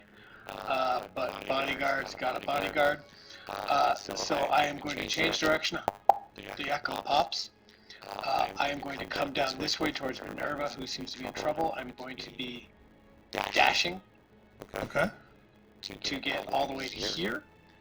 And I am going to use my one martial adept to bait and switch. So if you're willing, Minerva, we swap places. Of course I am. All right, so you're up here. Right? I'm here, and just for good measure, I'm going to summon my Echo to be right next to him, so there's a firm barricade, and I don't have any actions left, so I'm just going to snarl at the ghouls, pick on someone your own attractiveness. Oh, Blink, you're the best. I think the next person in line will argue that since that's part of his title. Das, you're up. Das is fortunately a little far away and did not hear that, probably. That's fair. All right. Perception of mine, I can believe it. Right, yeah. Or an out too. Well, Das is readying his weapons to basically go after this ghoul ahead of him, and then just in a searing blind of light, just see ashes left where it once was. Thank you again, Agnoth. So he's just going to instead move 1, 2, 3, 4, 5, 6, and flip open the coffins to see who might be underneath. All right. Indeed. It is Eldon. All right. Your savior is here. As you fling it open, he like kind of sits up and just his hair wildly flying everywhere, taking some deep breaths. Oh my gosh, what? And just looks around and kind of looks up and is just kind of frozen. As he looks up and sees a massive minotaur opening the coffin of which he's lying, and he just seems frozen for a moment and can't really do anything. Any bonus actions for Das? No, I will leave it at that. All right, the bad guys are up. This ghoul is going to move over to Devana. These ghouls are restrained. Go ahead and pop up black tentacles again for me, if you would. I want to see if I was supposed to make a save at the end of their turn. Oh, see, that I added to my macro bar and it didn't work. Sorry, give me 1 second. No problem. I'm not sure why some of this is working and some of it isn't. Oh, there it goes again. About that. There you go. All right.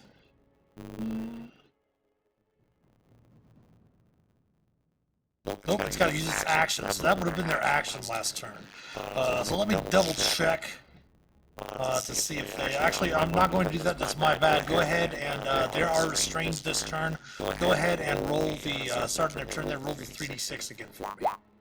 Ooh, much better. Alright, this one is going to be a 2. That one is dead. It is going to attempt its, strength check, right? It's a check, yes.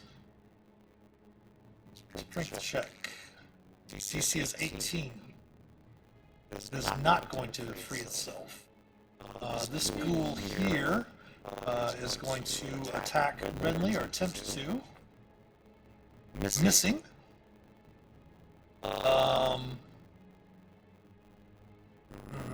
It's not that smart. Devana. Missing. One on Agnoth down here. Missing horribly. The one on Blink. AC of 20 Blink. That'll hit. For 10 slashing, and then please give me a DC 10 con save.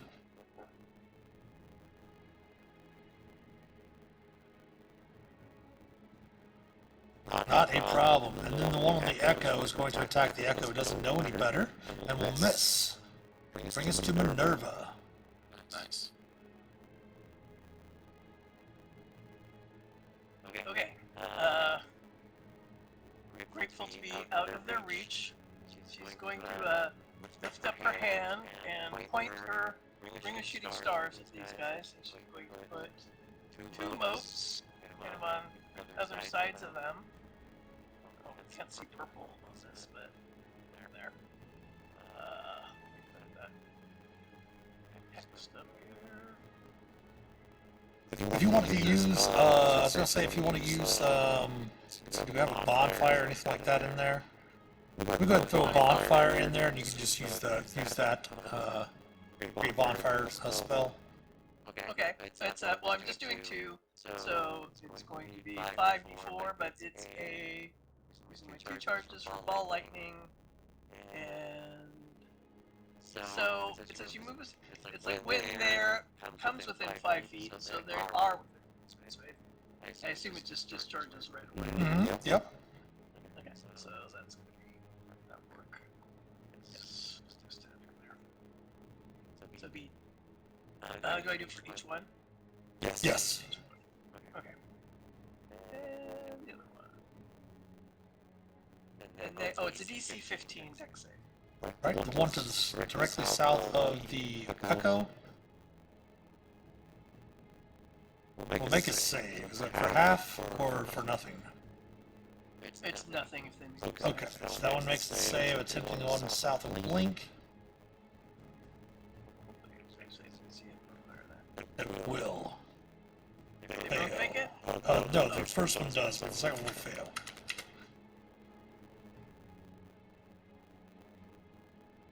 So they both, all of these go away.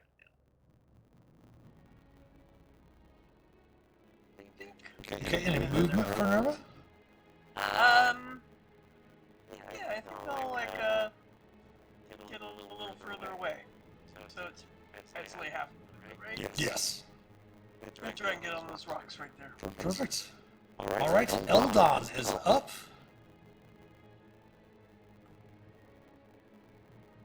Thanks, Blink. Who said that?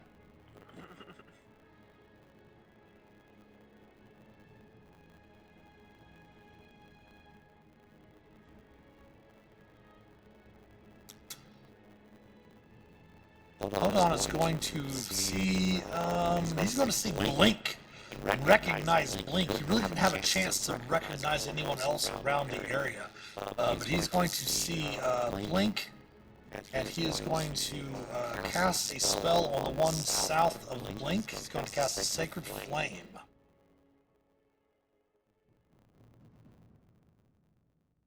I think it's a dex save. It will fail. It will kill that one, Blink, right in front of you. Thank you. I usually don't fall on my face like that. Eldon will kind of look at Das and, kind of inch back a little bit away and kind of recognize that you're a part of this group that he recognizes Blink from, and then turns around and pulls out a mace. Brindley, you're up. Alright, I'm gonna move 10 feet. I'm gonna try and blast this one into my black tentacles. 16. That will hit. Killing it. Ah, okay. Well, I had a second beam. I'll try and blast this one away from Divana. Okay. That will hit. 10 feet from Divana, 9 force, and then I'm just gonna move so I don't burn Divana with any radiant damage. Alright. Stumpy is then going to... Stumpy is going to come down here and attack that one as well. Nice. 12 cold, and that thing's speed is reduced by 10 feet. Alright. Your turn? That's it? Yeah, that's it. Alright. Agnoth.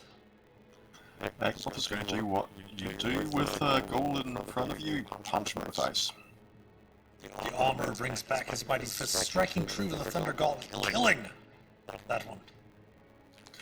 Alright, well there's nothing else to hit here, at least that's worth hitting, so I'm going to start heading towards the Divana's aura. That's 25. Can I get any further than that, or is it difficult terrain by this point? You can drop down. You can jump down there, sure. Okay, so into there, and that will be about it. Alright, and the points You're per gonna So need 15, is it? my aura, that gets you the 14. 14. 14, okay. Alright, and yes. that one ghoul I blasted away from Devana would take an extra 4 radiant damage because of my radiant consumption. Got it. Thank you. Alright. And Devana is up. Looks like your companions are handling the creatures fairly well. It seems Blink and his Echo still have one on them. One is being engulfed by the black tentacles that Hadar granted Renly with. And it is pretty much getting ready to die, and that is the only 2 creatures remaining on the field.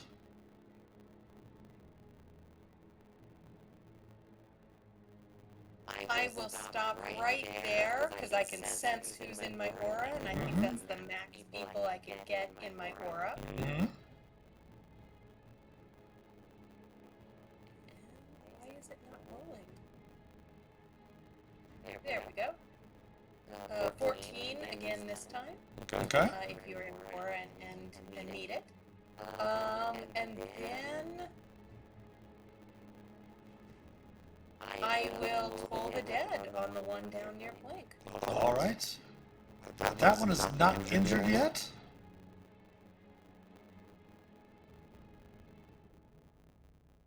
But it will fail its wisdom save. So 8 necrotic. And that'll be it for me this round. All right, Blink. Back around to you. All right, just bonk bonk. Double hits. And 1 bonk was enough.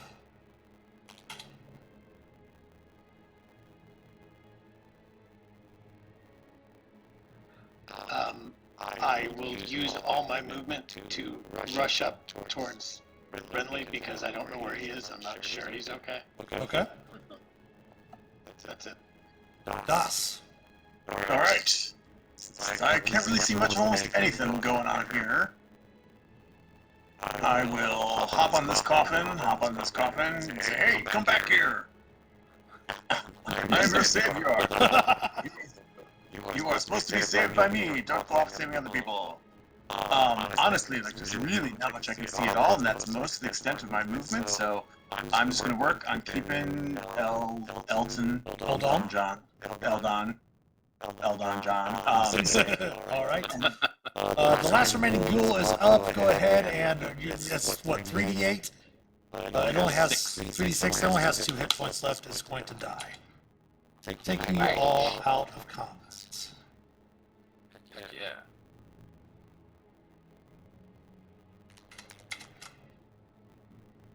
Move these others from the field.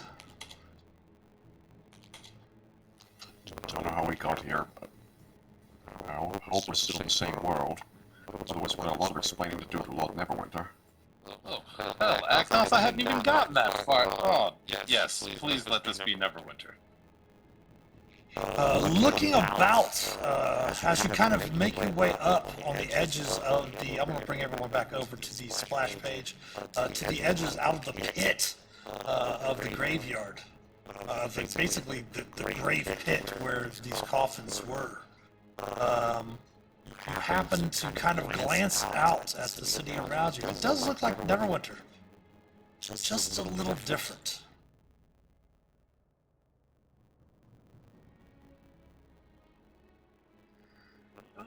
What?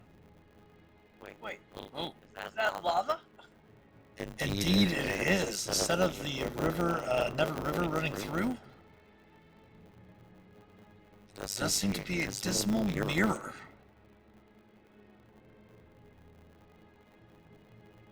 Oh, but That's not creepy at all. And you see Eldon kind of, with the aid of Das coming up to your group as you kind of gather up around the edges, and Eldon's like, very, very bad, and not surprising.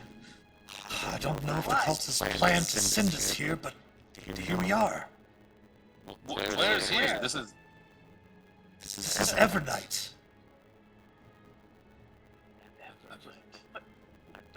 Whatever night? See, Neverwinter has cracks between our world and Shadowfell. Crevices of Dusk, they're called. Have you heard of such things? Have we?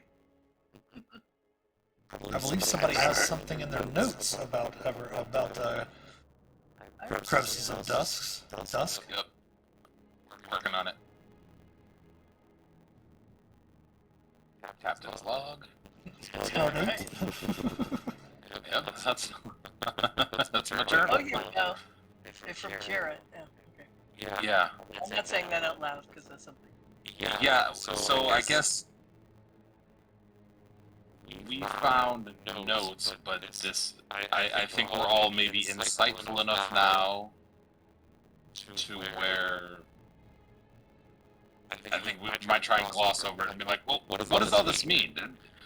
Is there a way to get back to Neverwinter proper? I thought we stopped the cultists. You see all those melons I popped back there? What's going on? What did they want? Did you not see the visions as we traversed here? The crevices of dust, they're called. I mean, planar travelers sometimes slip through. As you can see, we're in a nasty city called Evernight. It's an evil echo of Neverwinter, populated by undead. Seems that we arrived in Evernight's graveyard because we left from Neverwinter's graveyard. It doesn't seem, as he kind of looks around, doesn't seem to be any evidence of the crevice we came through. It does not surprise me, though, that it's gone. Stable crevices are rarer than those spontaneous ones. But we'll need a stable one to get back to Neverwinter. Can't we just crawl back in the coffins? Eldon actually looks to Blink and kind of thinks that it might be worth a try, he says. Sorry, what'd you say, Agnath? Well, I assume those are the unstable ones. And Eldon kind of shrugs his shoulders a bit. By the way, I'm Eldon Keyword. Obviously you're adventurous. I'm assuming that Lord Neverwinter sent you to rescue us. I'm assuming, right? I mean, at least that's what he said. And he points at Blink. Then he stops for a moment and points at the echo.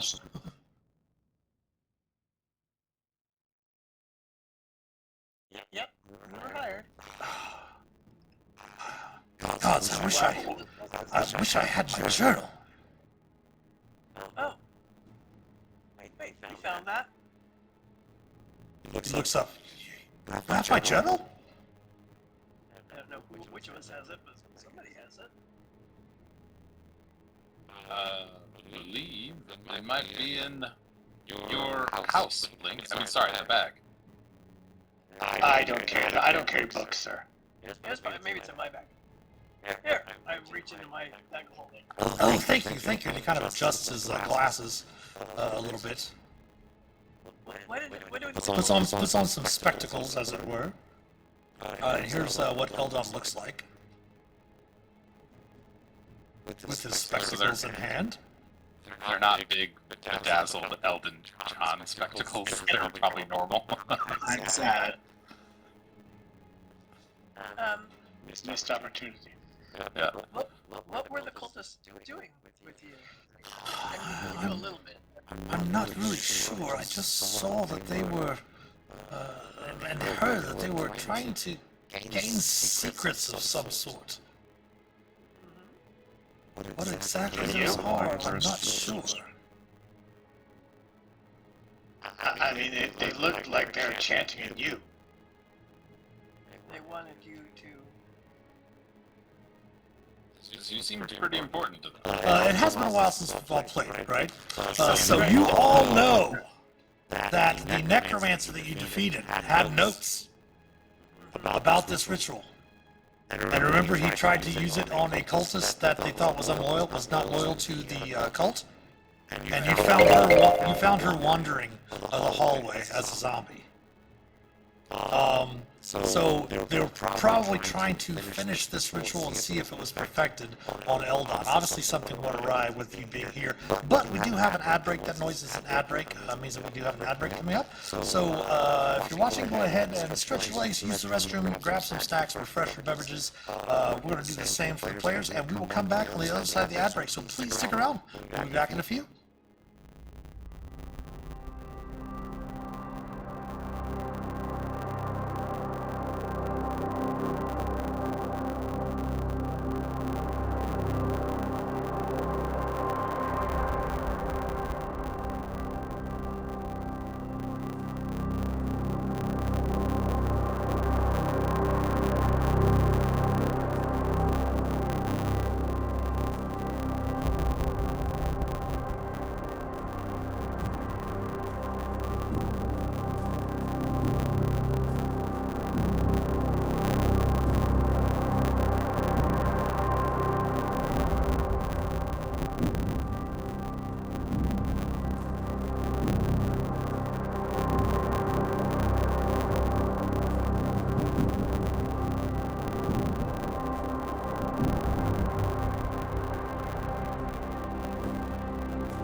back on this side of the ad break.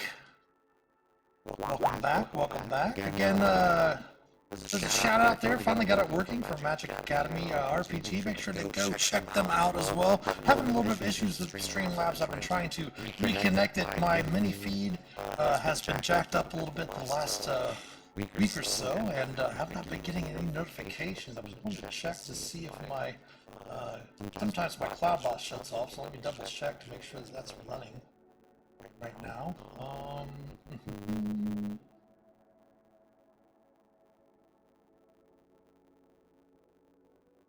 It is on and active. That is very, very odd. I'll have to figure some stuff out after stream is over. But welcome in. Again, Rangers, thank you so much for stopping by. We do play live D&D games on Sunday evenings. Currently, our Sunday sessions are going through Fandel Run Below the Shattered Obelisk. The characters there are getting close to the final couple of chapters. Then here, on Tuesdays, we do run... Oops, looks like we lost some camera.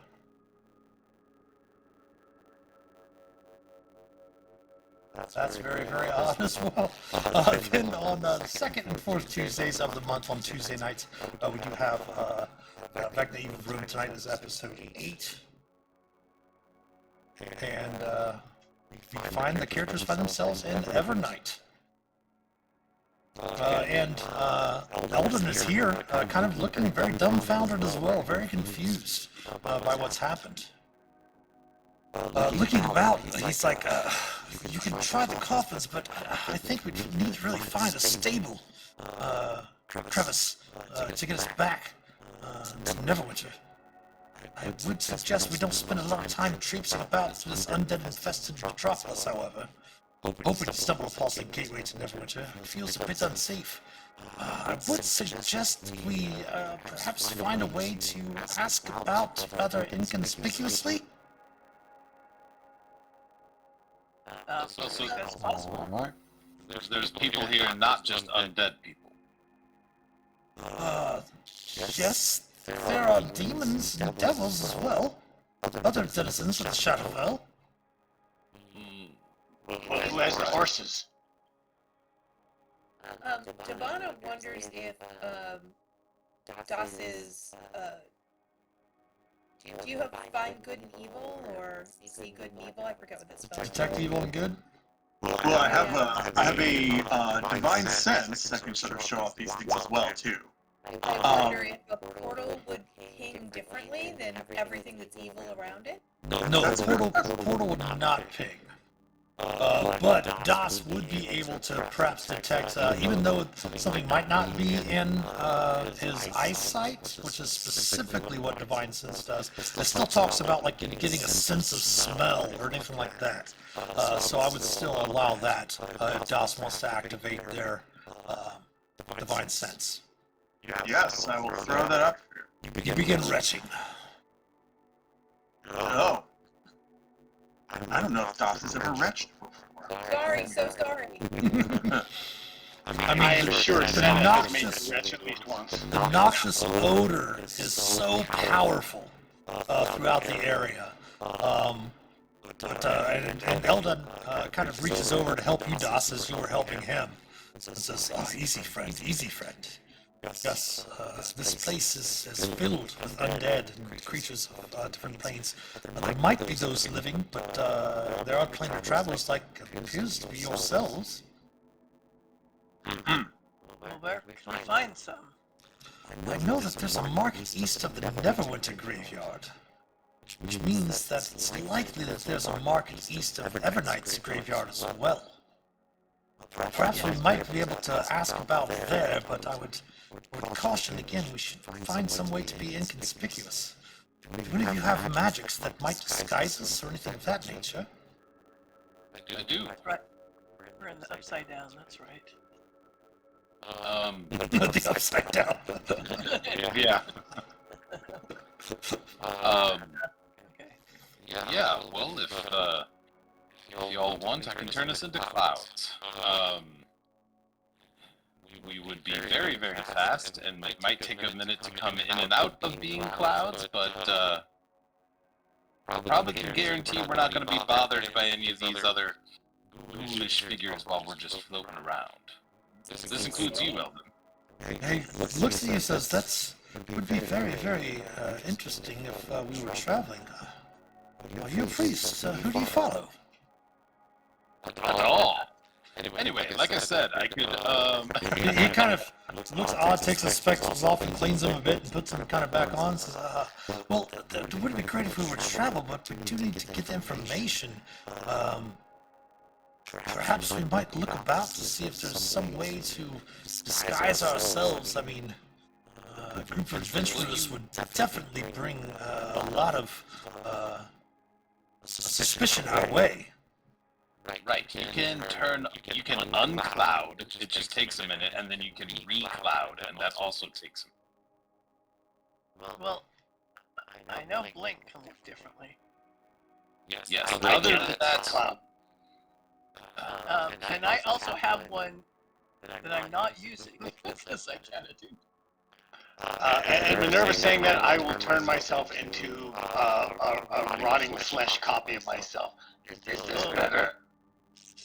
Hold up, Ellen's wide, eyes go wide as he kind of noticed your wonderful helm now, your hat with the horns sticking out of it, your drinking horns, and kind of grins widely, seeing the out of disguise, and he says, "Oh, splendid! Yes, that would be perfect. That's a great idea." And he bends over to one of the ghouls and starts picking up the mud and all the viscera and stuff that's come out of the ghoul and just starts rubbing it all over himself. Oh my. so you don't, so no cloud, okay. This is like one character that does not have any size here. That is so weird. Tavana, do you have a moment? Is there a sec? Yeah. I lean over. You're good at reading people, right? Yes. Don't you think it's weird he's telling us to do all this stuff that he's leading us on? I will insight check him. With advantage, since you have the Vecna link now. No, not him. Not the new guy? I didn't want to say this to the captain, but when I was in the bag, I heard some talking about a sword of Das, and I think maybe he brought us here for that. Sorry. Oh. Well, I will inside check our Eldon is completely being straightforward and forthcoming about everything. You do recall that he is a master and has knowledge of planes and planar travel. I will also insight check DOS. Just to make Blink feel better. I'll give him a good once over. You know everything about Das. You spent the last year of your life traveling with Das and working with Das, and he's about as loyal as they come. I lean over A bit overbearing, but at the same time very loyal. I don't think DOS would wish us any harm. I think he's on our side. Well, with that, I will say with that insight, with that insight check, you do recall hearing about the sword of Kas that Vecna created for his lieutenant. Not DOS, like Cos with a C? It's hard to hear through all that cloth. Yeah. Well, Devana probably would have remembered what the sort of Cos was about, but Sarah doesn't. Yeah, as you were getting the information from your gnome, the gnome that you rescued, who was a historian of Vecna, related to you the story that Vecna did have a lieutenant, basically a general of his armies, was Kas. And that he had created a sword for Kas. And when Kas was cast away, and you also heard that he had created, basically kind of had his own domain of dread, as he had become a vampire as well, that he and the sword were separated as part of the story that the gnome had told you about. I said, don't worry, Blink. DOS doesn't mean us any harm, and maybe we'll find the sort of Cos here. If you say so, but I'm gonna watch his teeth. Okay, watch his teeth, absolutely. creepy name as that sword. And Umberto was the gnome, if you recall. It was one of the first ones that you rescued. Yep, I remember the gnome. So, yeah, Minerva's going to use prestidigitation a little bit to dirty up her clothes. Sure. Maybe give her like a weird mark that looks like it's exposed. Yeah, you would use cantrips if you have like minor illusion, prestidigitation, things like that. You could definitely use those for just in passing. Renly is wrist deep in one of the ghoul corpses and goes, "Why didn't I think of that? I have and like starts shaking off the goop and then just like prestidigitates and minor illusions.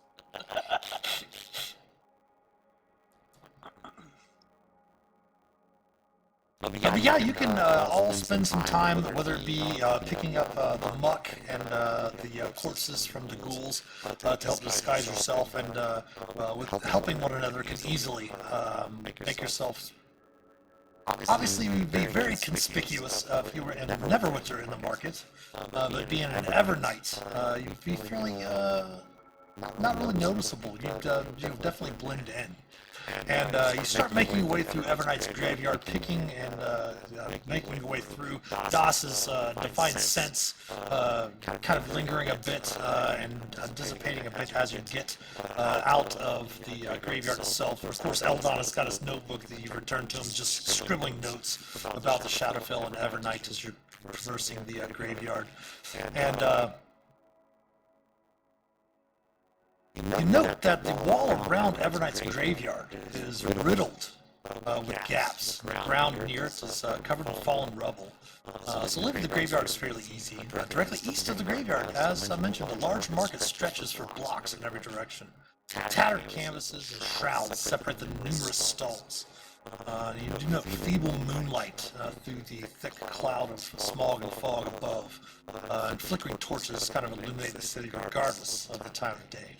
Not that you can really know what the time of day is here in the Shadowfell, but everything in the market itself is very, very pale. Colors are very grayed out and subdued here and there. But you do note that the atmosphere is very lively as you see ghouls and skeletons, undead and vampires meander from stall to stall.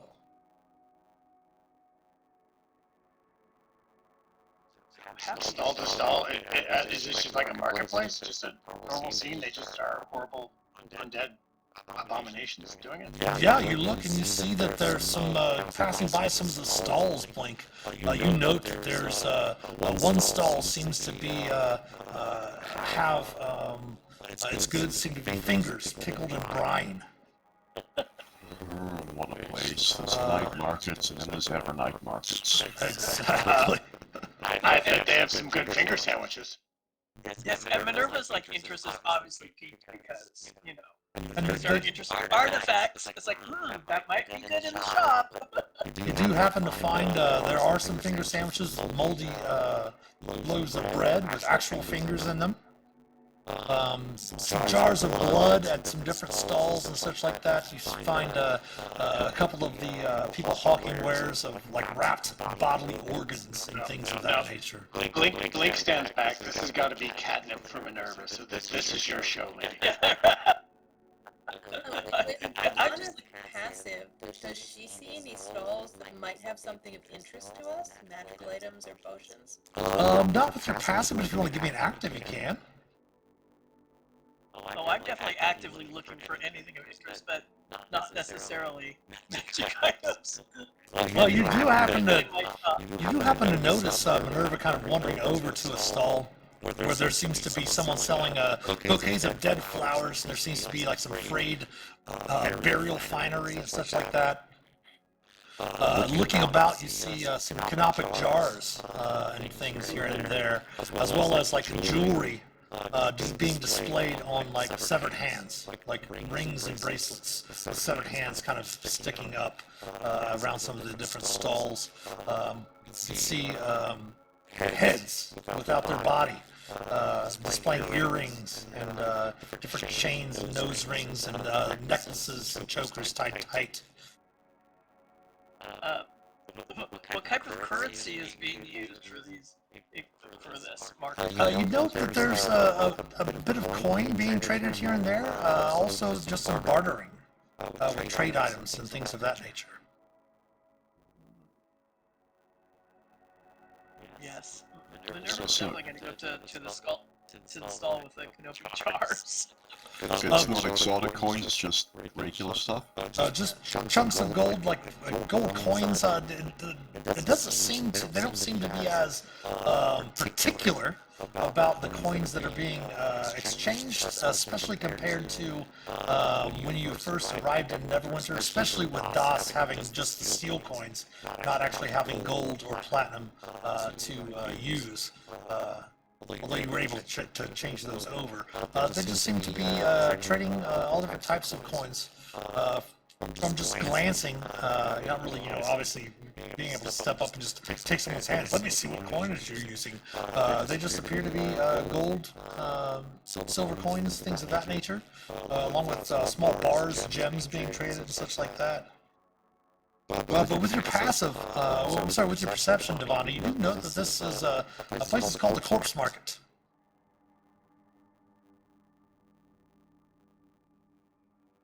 It seems like an appropriate name.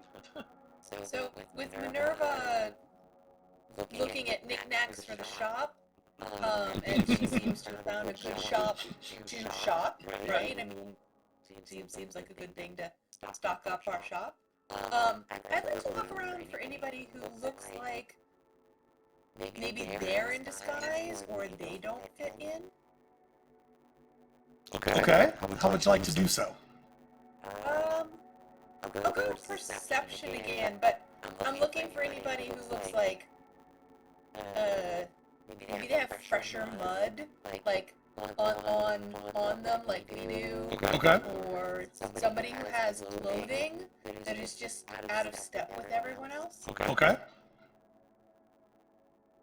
ahead and give me a perception check.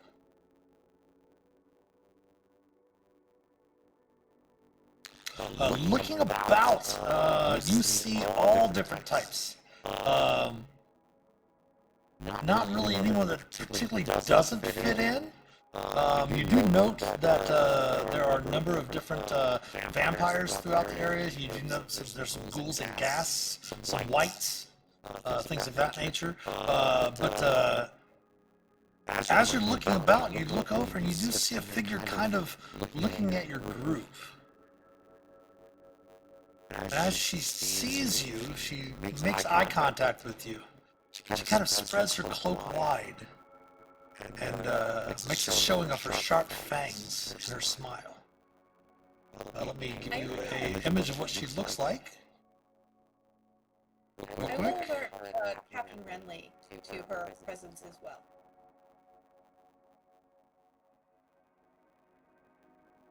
While you're doing that, Mitch, hate to ask, but our travel here and walking around, enough time, do you think it's a short rest?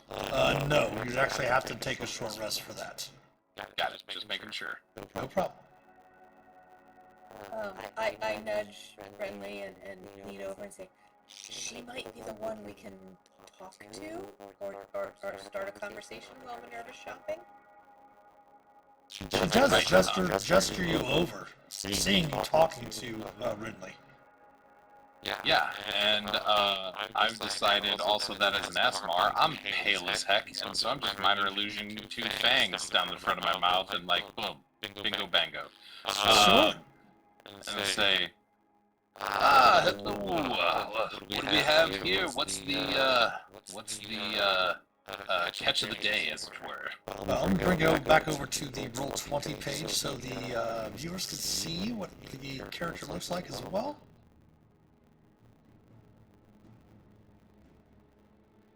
As Renly steps forward, Devana will, of course, tap him with guidance with her tail. Sure. She says, I am Sangora, proprietor of Sangora's Sanguinaries. Not likely interested in a cup of warm blood, perhaps? Maybe you need something else? Something more ephemeral, like directions or knowledge? I've been in the city a long time.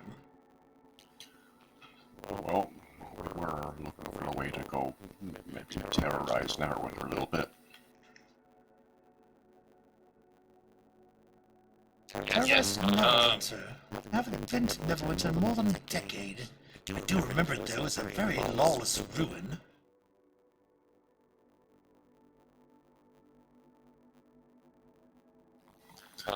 Yes, it's kind of the flip-flop of where we are now. Like this city, but less beautiful and filled with pain and horror and terror. That's what we're hoping to do. Get there and bring some of that horror and terror to the people in the land. So I believe there's what do you call it? Some kind of area. It's it's dark, it's crevassy, an area like that where you kind of teleport to and fro such places. You wouldn't happen to know where one of those would be, would you? She kind of looks at you and looks at the rest of your group and says, Are you sure that you're the face of the group? Speak plainly, dear. Alright, listen, Samuel, I'm not going to waste any more of your time. I don't want to drink any blood because, well, frankly, I don't. But what we're looking for here is a crevice in the dark, and we need it to travel back up to Neverwinter. We'd be happy to pay you for your time and or information that you could deem helpful. Well, I do know that residents of both Evernight and Neverwinter dislike these portals being used indiscriminately. Those who do know the location of stable crevices of dusk either guard them or hide them.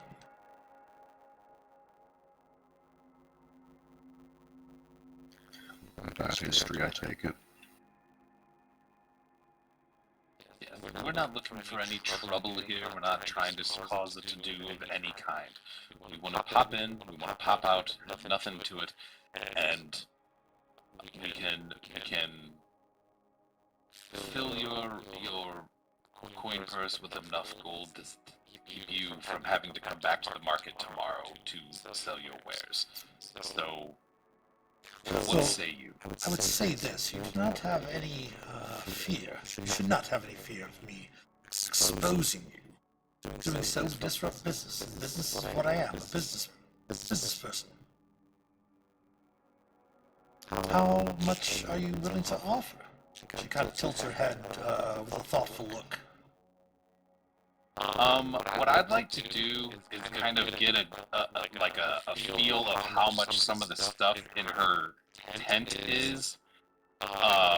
If she's selling, if her highest ticket item is 10 gold, then I'll be like 30 gold. But if her highest ticket item is like 10,000 gold, I'm not going to insult her with 10 gold, you know what I mean? Her establishment is kind of like a makeshift tavern, but they only serve blood. Yum. Obviously, she's a vampire. Right. So yeah, me too. Yes, totally. She winks, So- of course. Totes love that blood. So irony. Let's see. Well, I'll tell you, you're a professional in the market here. You can set your own price. I would never want to do anything to insult you, dear Sangora, but let's start the bidding at, say, 150 gold and see where we go from there. She kind of glances about. Obviously, Minerva, kind of still shopping about, not there. And, that sounds reasonable. She kind of offers her hand out. Right, here we go. And I will just go ahead and say, like, yes, that big jug there in the back, and put forth some gold so it doesn't look like I'm paying for information, but like I'm paying for blood. Sure. What about Blink, Das, Davana, Agnoth?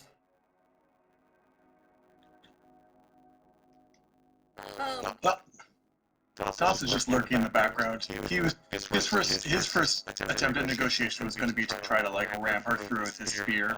So he doesn't do well with and figures he'll leave it to the slightly more morally flexible of the group to negotiate with her. Egnoth is with Renly, but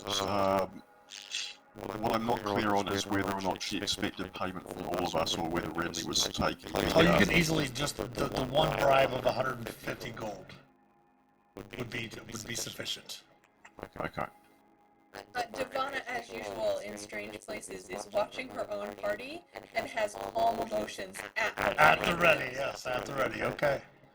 And as for Blink, he doesn't have any gold because Renly keeps it all. That's true. But as soon as Renly hints at anything sort of blood, Blink just elbows his way in front of Renly and holds his wrist out.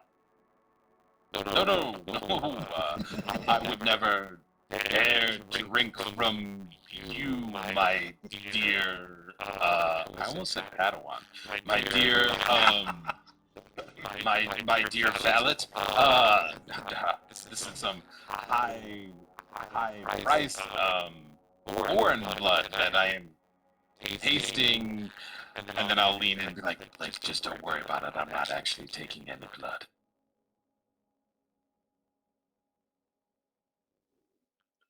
Okay. Oh, good. And then I'll say, Minerva, like gesturing her over from another tent, be like, I think we have some information, but a discussion for a later time. I need to know if I'm overpaying for my bribes. I'm not really sure the cost and the exchange rate yet and everything, so we need a bribing scale to discuss it. Real quick, however, before you do so, Minerva, go ahead and spend 25 gold, and then get your percentile dice ready. Let's go ahead and find some trinkets that you were able to pick up. And I'm not sure why everyone's cameras keep going off. It's very, very odd. Yeah, I see mine flashing off on and off on Yeah. the Twitch channel, but There we go. It doesn't like bribery. It doesn't like bribery. It's very strict morally. All right. That. Do you have a token? No, just go over the left-hand side of your screen. At the very bottom should have the dice, and then you should be able to click that open and be ready to roll a percentile dice. First one? 1 second. Let me pull open my thing here. That's the best one. You got a 100 right off the bat. Oh my goodness. Yeah. Which table? Which ones are you using? Are you have them all mixed together? Oh no, this is the horror. This is the horror trinkets. I would hope so. I was thinking maybe goth trinkets, but we're doing horror trinkets. You find a sunburst amulet with a red stone at the center. Okay. And we're going to say each one of these is about 5 gold each, so go ahead and give me another one. So yes, a sunburst amulet with red stone at the center. What it is, we don't know. But we might find it might have something else to do later on. Yeah. Next one. 24. A urn. Oh, good. What did it earn? Yes, I was looking for. It has ashes of your dead uncle in it. Great. Somehow he got here. Who knows how? It's a corpse market. Traveler. Yep. Alright. Okay. Another one. Another 100! Can we roll again? Go ahead. Let's check a different table. Let's go ahead and go to the gothic trinkets real quick for that one. What are the odds? Right? Yeah, 100. Wow. 1 and 100 That'd be each. like that's trinket. You find a vial of perfume. Ooh, I love it. That only shape changers can detect. Okay, cool. I like it. I don't believe we have any of those. Not this party. I offered the clouds. That's true. You did offer the clouds. So I guess you're saying it was a missed opportunity? Oh, man. Thing. They find a single high-heeled iron shoe. I can make up all kinds of stories for this item. I'll have to make a lovely little descriptive card. That's like a disguised stiletto, isn't it? Yeah, right. Like the weapon, not the... yeah. There you go, right? And then one more. Alright. 70. Ooh, Plague Doctor's mask. Perfect.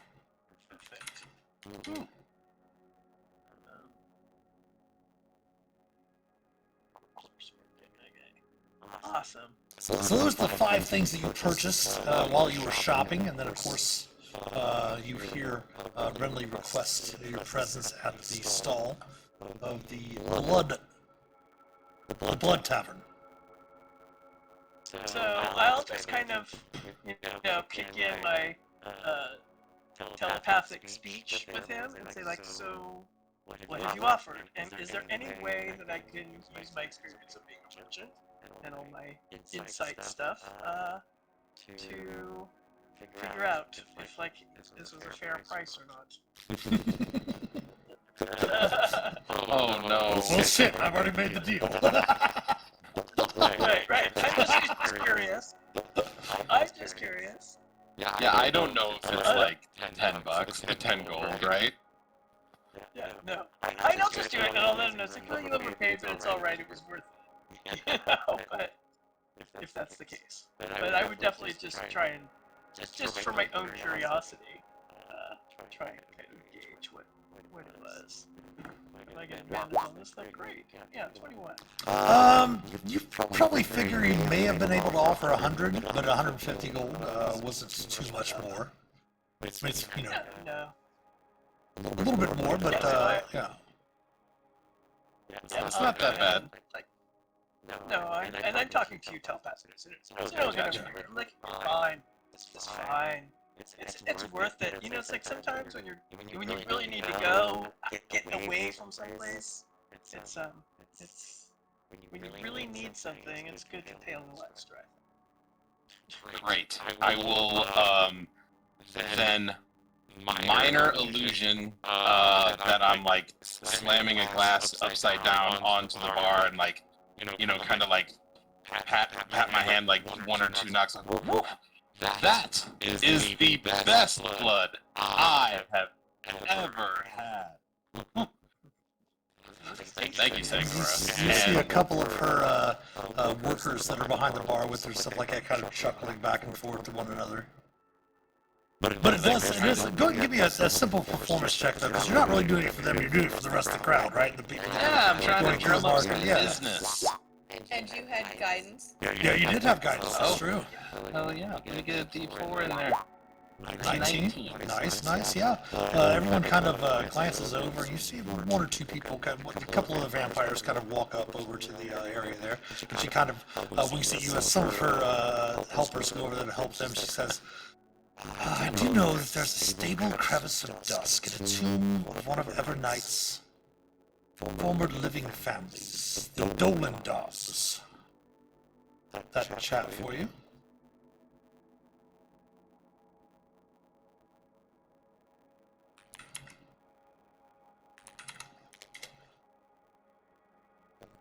And I'm doing my typical captain thing of like, yeah, very important. Agnoth, you're listening to this, right? The Dolan's tomb is in Evernight's graveyard. The Dolendar family was exiled to the Shadowfell for reasons they never shared. The family seemed to study wizardry and knew much about planar gates, despite being unable to use them due to some sort of family curse. They were miserable and lonely in life. And she, That was before they came to the Shadowfell? yes. Even worse once here.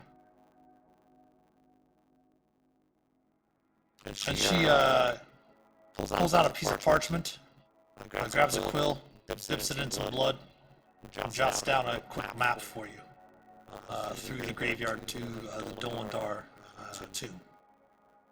Awesome. No, she's been fantastic, and I'll do like a sweeping bow and try kiss the hand a little bit if she's amenable to that and everything, and say, Oh, she's not. She will shake your hand, however. right, yes, business, yes. Sorry about that. You never know in a marketplace. Give me an insight check since you have advantage. Ooh, doses. No, dude, you're an Asimar. She's a vampire. She really doesn't want to touch you. Yes. Clearly. Well, in that case, fake high five. And say, alright, well, I guess we have our little map here, but Minerva or anybody else, I guess we can do some more shopping before we head out if we want. Anybody see anything they want to peruse or do some shopping for? Some of my relatives might, but not really.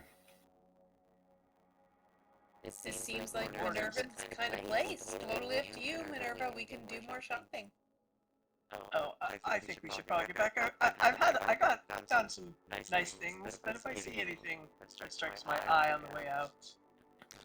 You did mention earlier, go ahead and let's do a group investigation check because Devonna did mention something if anybody was selling any potions or anything like that nature. Go ahead and give me a group investigation check. Nice. Ooh. Wow, your DC was 20 and the first 3 hit it on the bat. Yeah, you are able to find a couple of different stalls that will sell. We're going to go ahead and let me see if I've got that in your journals. I don't think I do, but we will use yeah, it is. There we go, shared campaigns handout. You can purchase things from Xanathars. There, the shared campaigns handout in your journals. There's going to be, we will put 2d6 potions. We're not going to say what types of potions. You can buy up to this many potions off of the list. You can buy up to 8 potions off of that list. And the number of scrolls will be 2d4. There'll be 4 scrolls. So you can purchase up to 8 potions on that list of potions from Xanathars. And you can purchase up to 4 scrolls. If you want to do non-spell scrolls, if you want to do like protection scrolls, that'll count as a 5th level spell scroll. We'll do it that way. Does that sound okay? Yeah. Devonna would love to, she talks this over the group, it's totally up to the team, but she would love to purchase, for 1,000 gold pieces, a scroll of greater restoration, just to have as a backup.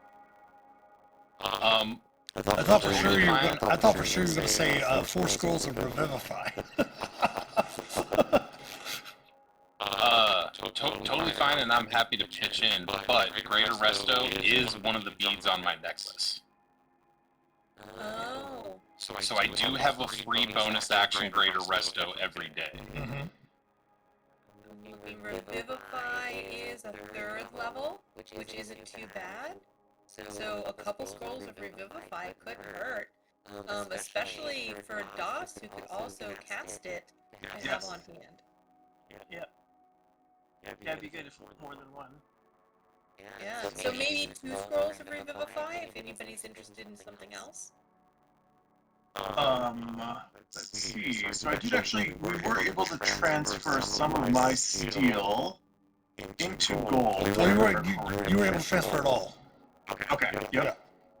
So, it is always important, as I am still looking for my flying friend, for me to get a find greater speed. Actually, I think I already have 1, but it's best for me to have 2. Because whenever I do stumble upon our friend again someday, in some distant future, he can be easy to be killed. So, Yeah. long way of saying, 4th level spell, which I can pay for. But people don't mind me taking one of those. You don't want any help? No, I can pay. Divine's Reasons got no mine, problem so- looking for the 2 third-level spells, scrolls. Any other interested in a scroll? Anybody else want one? Well, Dana brought up a really good point. It might not hurt to have a scroll of theming. Yeah, earlier I was like saying, hey, steaming would have been good here. Yeah, I don't have it. Who I is don't this, know. Dana, sir? So sorry, Minerva, you had. I mean, I don't know how much we're going to be disguising ourselves, but it seems like we have a big group, and that would be well worth the cost. I'm sure that, and I'll gesture to Blink, but like, I'm sure Blink and I wouldn't mind pitching in on one. It's a 5th level, so yeah, I can. I have some money too, so. I mean, according to this, I have like almost 3,000, so that's pretty good. And of course, none of you are wizards, so you really have any to save your coin for scribing spells and such like that. So yeah, I can cast it. I think you can cast it too, correct? I can, I just don't have it, and so I thought, you know, I'm down with that. So it's 1,000. Halvesies. Yeah, that's fine. I'll subtract 500, and that's 250 from Blink, 250 from me. Just I tell you that because he'll feel good if he pitched in and he did something to help. That works. Moving on to potions, Devon would probably Okay, buy at least 4 superior healing. Okay, real quick before we go there. So you've purchased 2 Revivify, 1 Find Greater Steed, and 1 Seeming. For the 4 scrolls? Okay. And I purchased the two Revivifies, but I will hand one To Doss? to Doss. Okay. Yeah. Thank you. Keep in mind, I know that we're so used to playing Adventures League together. Keep in mind this is homebrew, so you're not limited by your consumables. The only thing you're limited by is your attunement slots. Excellent. Which is really great for Agnoth. Really great. Yeah. So I mean, I'm negotiable. If anybody wants to overrule me, but I'd like to get at least 4 superior healings, which leaves 4 more potions. Yeah, I think that's great. I don't know if we have any need for like animal friendship or water breathing, because a bunch of us came from the Netherdeep, and I can breathe underwater, so I'm not worried about that. Yeah, I can too. I don't know if we want to break the bank with the invisibility or supreme healing potions, but I don't know. I guess if anything, I'd say we could do 4 greater, 4 superior, or like 6 superior and Devon 2 will greater. go with all 8 superior. She has the money for it. Unless anybody, no, I was just opening up if anybody wanted anything else. No, I Yeah. think let's go for it. Yes, sir. Eight superior. Running short. I Running short, sir. I got bet I no could make a problem killing. going out for 8 superior. I've got the money for it, and I will hand one to everyone in the group. Oh wow! Thank you. Blink, are you proposing that you find a casino in the corpse market to earn this money back? I mean, how could you fail? Myriad ways. So that's 1 for each of us for superior, and you're gonna hold on to the extras, I'll Ivana? hold on to the extras, Okay, yeah. cool. So I've got 3, and everybody else has got 1. It's good for everybody to have that as a backup. Yeah, great. And I have plenty of gold to cover it. Sure? You don't want anything? No, I'm good.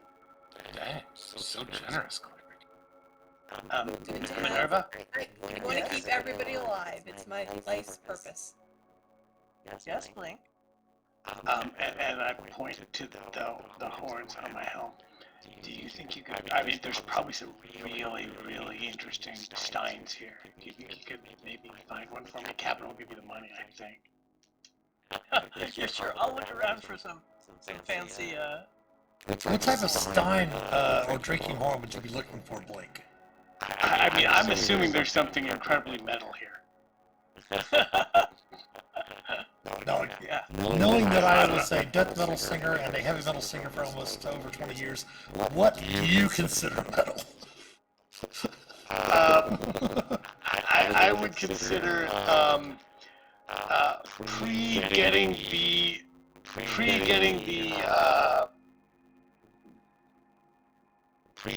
the imitation Judas Priest lead singer Judas Priest era metal as a minimum. So something incredibly tacky, but yet somehow cool in spite of it. So Rob Halford, not Ripper Owens. Exactly. It's got Turbo Lover written across it. Yes, exactly. You can find basically kind of similar to a Death's Head Stein. Has a skull with skeletal phalanges coming off around the back of the skull, kind of like it's open screaming with the top of the skull open, and the handle kind of made as a part of just like a small couple of vertebrae from the spine that have been wrapped around the back up into the back of the skull. That is fantastic. Is that metal as soon as I don't have to be more like Das, that's going to be the second horn on the helmet. I mean, the hat with the new Stein, with the new drinking horse does make you a little bit more like Das, that's true. I do what I'm told. Is there anything that you might need to improve your AC? I think I mean, every time I get hit, you bleed. I think I'm good. Okay. Also kind of metal. Very metal. Very metal. In other words, I don't think there's anything in this shop that we could buy that would help. Yeah, I just wasn't sure if there was anything non-magical that could improve your situation. I mean, since I'm a two-hander, I really have limited options in terms of improving AC. Gotcha.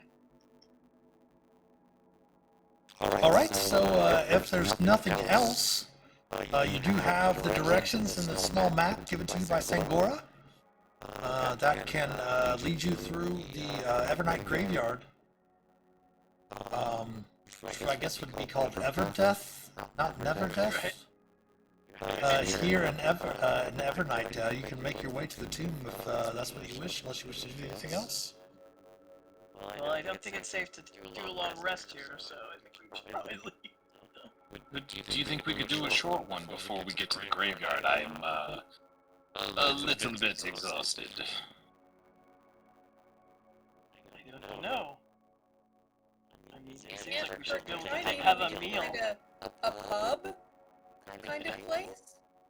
Maybe like a non-blood-based drink? Looking through the corpse market, there is not going to be anything that is going to serve. Well, Link might disagree because Divana and Minerva did eat the egg, spider egg souffle.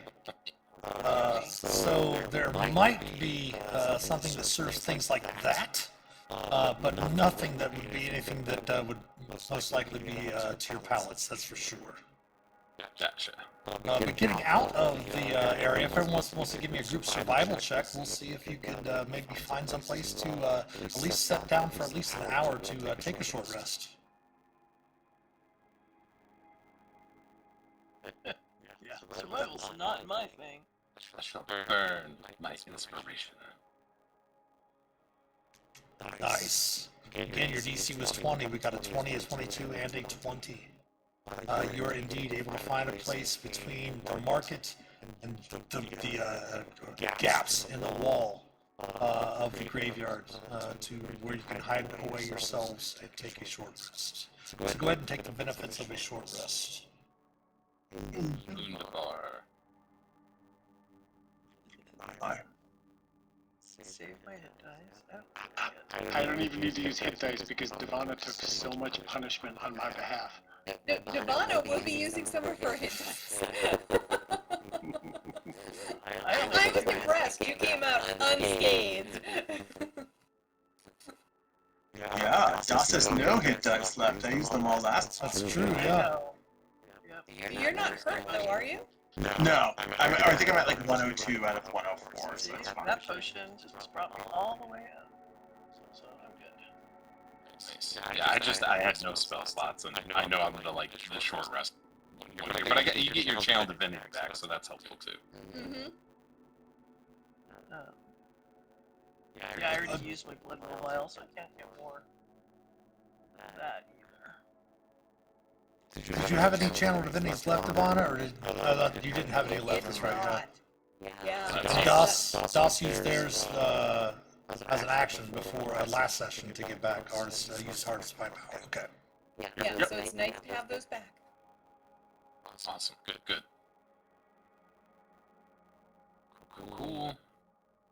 On to the graveyard. All right. On to the graveyard.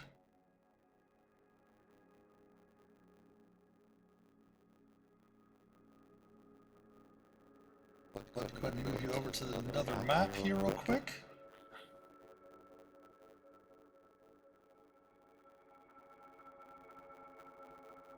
You should find yourselves up here.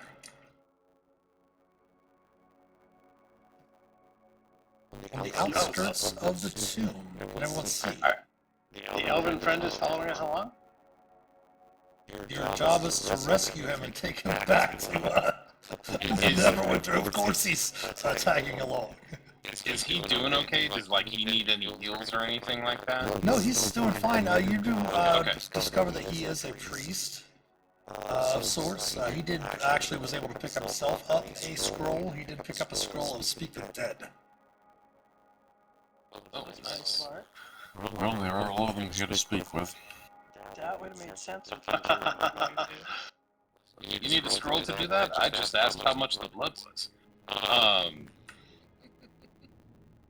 Alright, cool.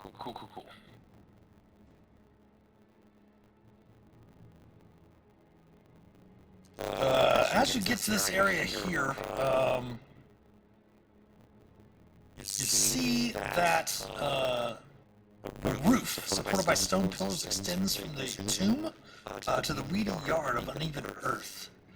In front of you, you see the stone door to the tomb is engraved with the word Dole and Dar above it, which is directly in front of you. An accurate map, at least. Should we inspect for any traps or undead things or?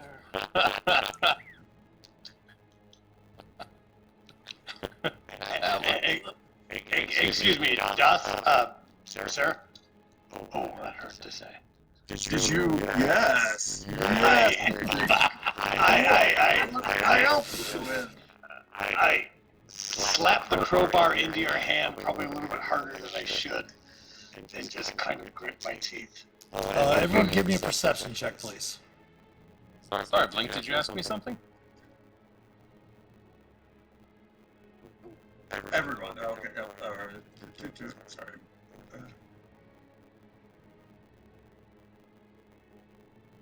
Blink, you are surprised until the end of your turn in this first round. You hear, right exactly where we expected you to be. A feast for us all. And you turn to see a number of the assistants of Sangora. Oh no. Ready to take a meal. Come on. She's not there. She's not there. It's just some of her assistants. Please select your token and roll initiative. But before we begin the initiative, we do have our last ad break coming up here. So go ahead and stretch your legs. Those watching, use the restroom, grab some snacks, refresh your beverages, and we will see you on the other side of the ad break to see how the initiative order is going to go. So we'll be back in a few. Stick around.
All right, welcome back to this side of the ad break. It is about 20 minutes till the top of the hour, which is when we are going to usually, well, when we finish up, according to the wife, this must be done by midnight, Eastern time. But what we normally will do towards the end of the sessions there, we are still missing, the cameras are a little mixed up at the moment, just we're waiting for Blink to get back in. They were having an issue with Discord, so currently Devana is in Blink's position, and Renly is in Devana's position, and my Discord image and Renly are a little off, but that's okay. Once we get Blink back in here, we'll be good to go. But we usually spend the last 20 minutes of the session discussing the session, what's happened so far, what the characters have learned about themselves, learned about each other, learned about the story, learned about what's going on.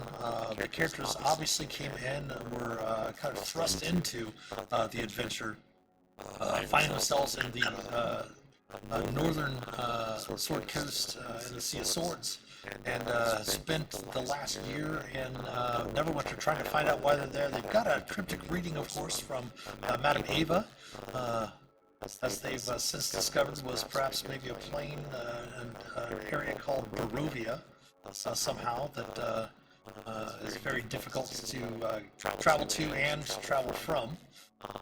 But found that their characters are soul bonds, splinters, threads of themselves, their former selves that are destined for even more heroic things than their original selves back doing the Call of the Nether Deep and the Shadow of the Dragon Queen and such like that. So while we're waiting for Blink to get back, does anyone want to start? What are some really cool insights that you might have gotten from tonight's session?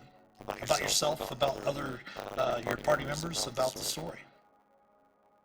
Can go ahead and start. Yeah, My insight check on DOS was very interesting to me. We don't check in that often, but originally he had some trouble integrating with our group. So it was nice to have that insight check to just kind of check in and really have seen that he is actually integrated with the group, that we are all starting to bond. That the year that we have spent together was well spent. Actually, that's a very good point. Das, is there, I didn't really necessarily want to speak for you. Is there anything you'd like to add, perhaps, maybe to that insight that Devana would have gotten off of you? It was a double natural 20. I know. Oh, I need to give her something juicy. Yeah. Because, Perhaps maybe a sliver of some of the discussions we've had. Maybe it's up to you. Yeah, no, I think it's true. I was going to say, I would say, on the whole, you probably read that Das is very much sort of loyal and out into this group, and has attachments to various folks, particularly Devana. But this is the Bizarro Das, who is not necessarily about there's still a sort of weird question mark element to him of where is all of his power coming from? What is his actual goals now that he's not about saving His homeland. Yeah. Yeah. Sort of Das does well when he has a ambition, and he doesn't quite explicitly have an ambition laid out before him right now yet.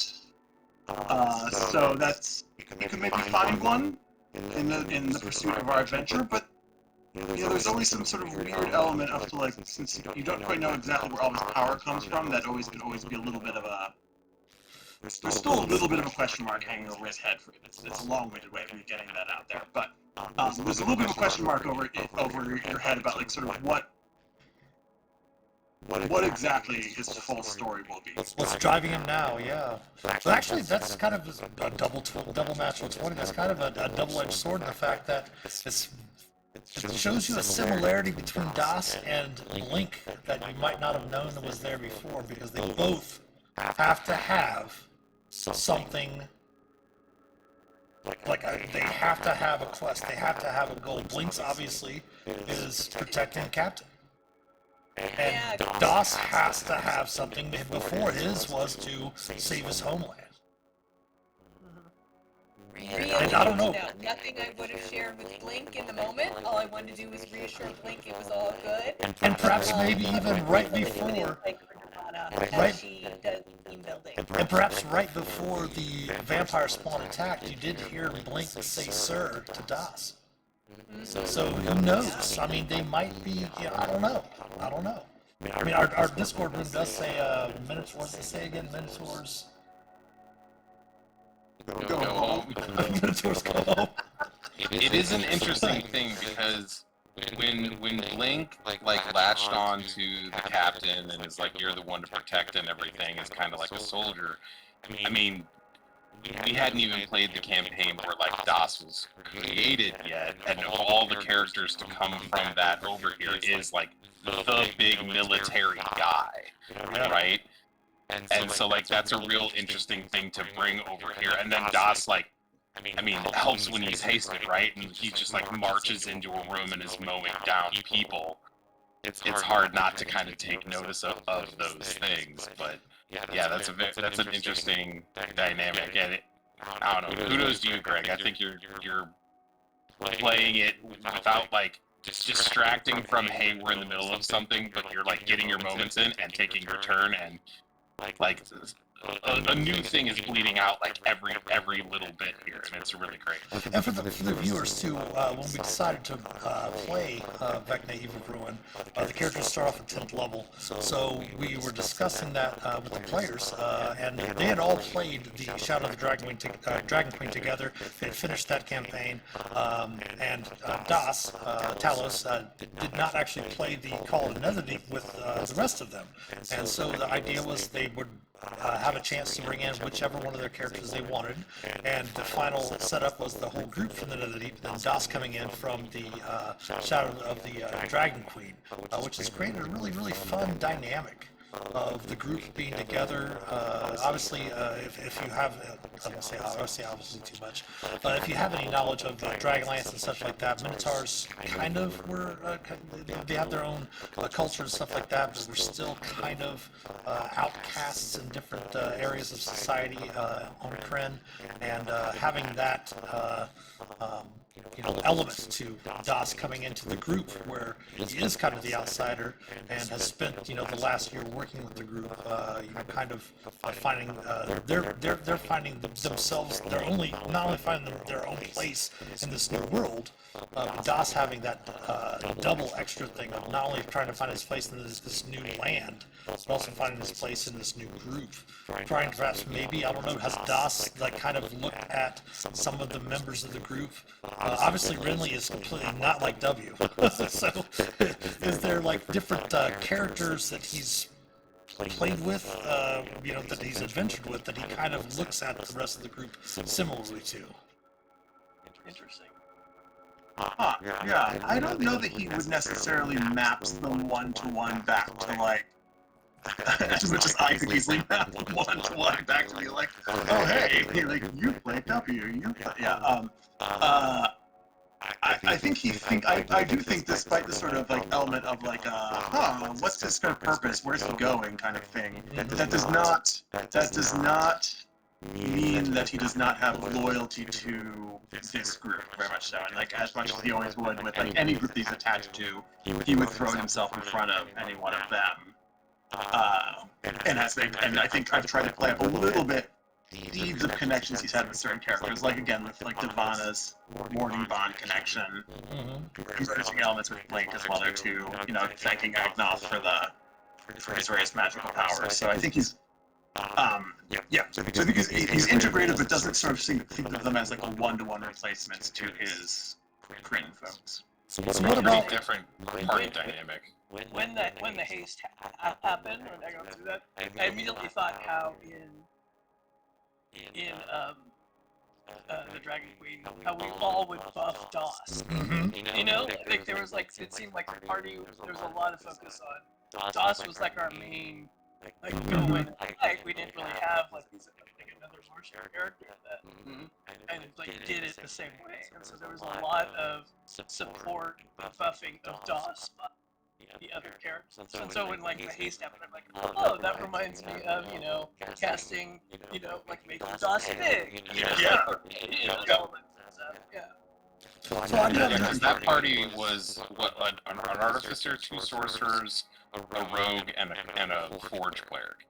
So like Das was the I'm gonna go up and get in the midst of stuff and fight, and like this party is different in that, but like it is kind of almost a standby of like we're still gonna be buffing Das when you can. And the thing is really having two art, like I have an artificer in the Dragonlance group, which was Battlesmith artificer, I believe. The Tinker Gnome, or the was she a Forest Gnome or was she a Tinker Gnome? She was a Tinker Gnome. Which is. Go ahead. Tallulah? Yeah, she was making all sorts of little toys and little robot toys. So another interesting question that I was just thinking about myself is that, for example, Renly can pass as human being that has some art.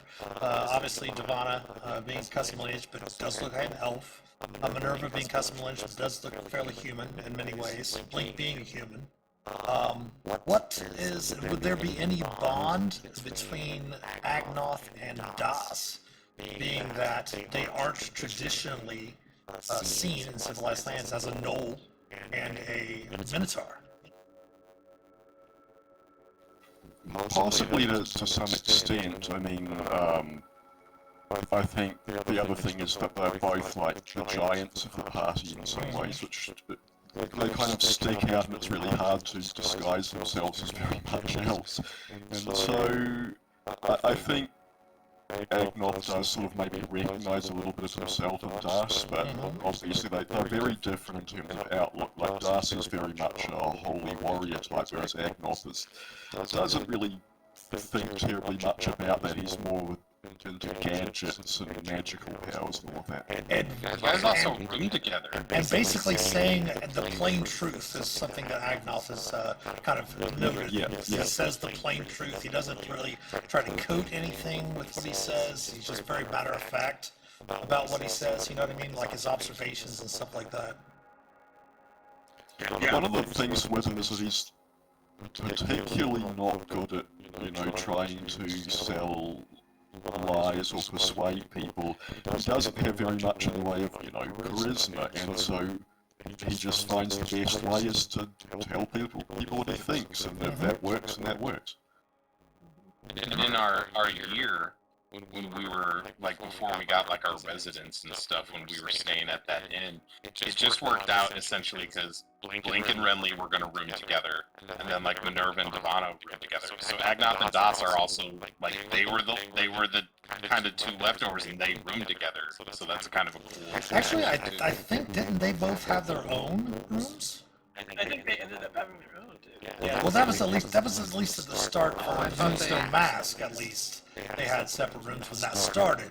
But, I mean, afterwards, once you guys got your residence and all that stuff like that in your own place, that would be totally up to how you guys would want to interpret that and do that. That's on me. I thought you guys were roomies. No, that was just me from the, mentioning from the Moonstone Mask when you first got to Neverwinter.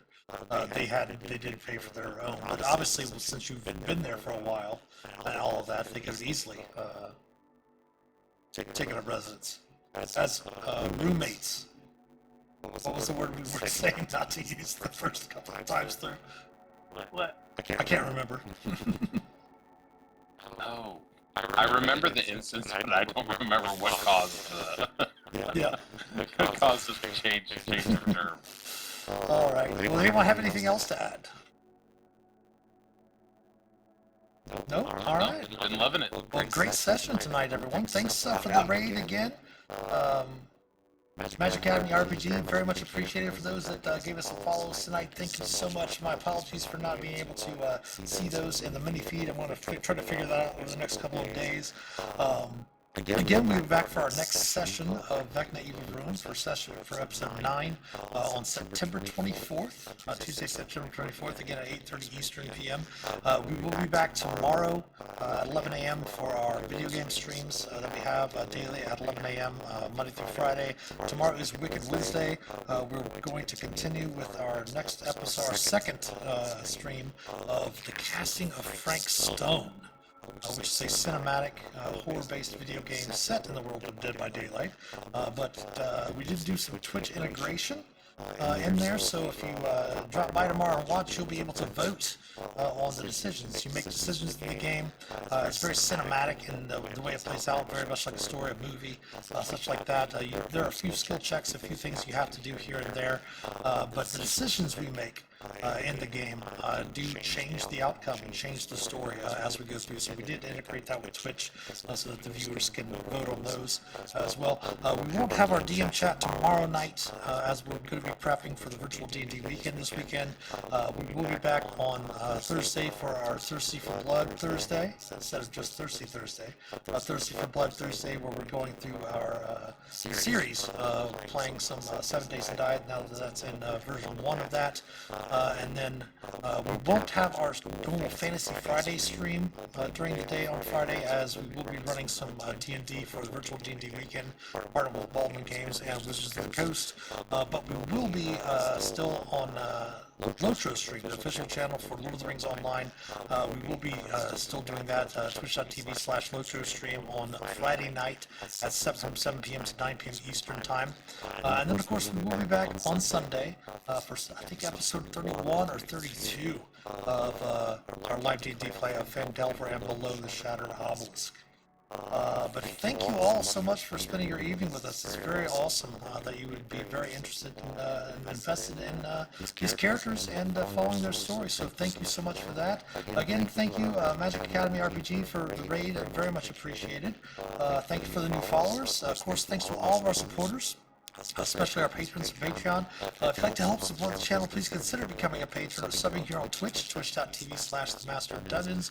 We do love your Prime subs as well. If you have Amazon Prime, you can get a free sub every month. We're very much appreciative of those that take their free monthly sub and put it on our channels. Very much appreciated. If you would, the link to our Patreon page, of course, as well as our YouTube channel and all of our social media accounts can be found in the About Us section below here on Twitch. If you would subscribe to us on YouTube, it is free to do. Like and comment on the videos, share them with your family and friends, share them with your enemies. Follow us on Facebook, Instagram, Twitter, give us some likes, retweets, all of that good stuff. Every sub, like, and share helps us immensely. If you want to stay in contact with us, please click on that Discord panel below and join the Master of Dungeons Community Discord server, where we can help shape an accepting, caring, and inclusive community. The merch store is also open. Anything you purchase from the merch store will directly help support the channel. Thanks for watching. Does anyone have anything to say before we sign off for the night? Thanks, Mitch. Thank you all. Yes. See you in a couple weeks. All right. Thank you all for watching. Take care. Have a wonderful rest of your evening. Have a great day tomorrow. Hopefully we'll talk to you tomorrow during the day for the Wicked Wednesday stream. Other than that, take care, be safe, and as always, happy adventuring.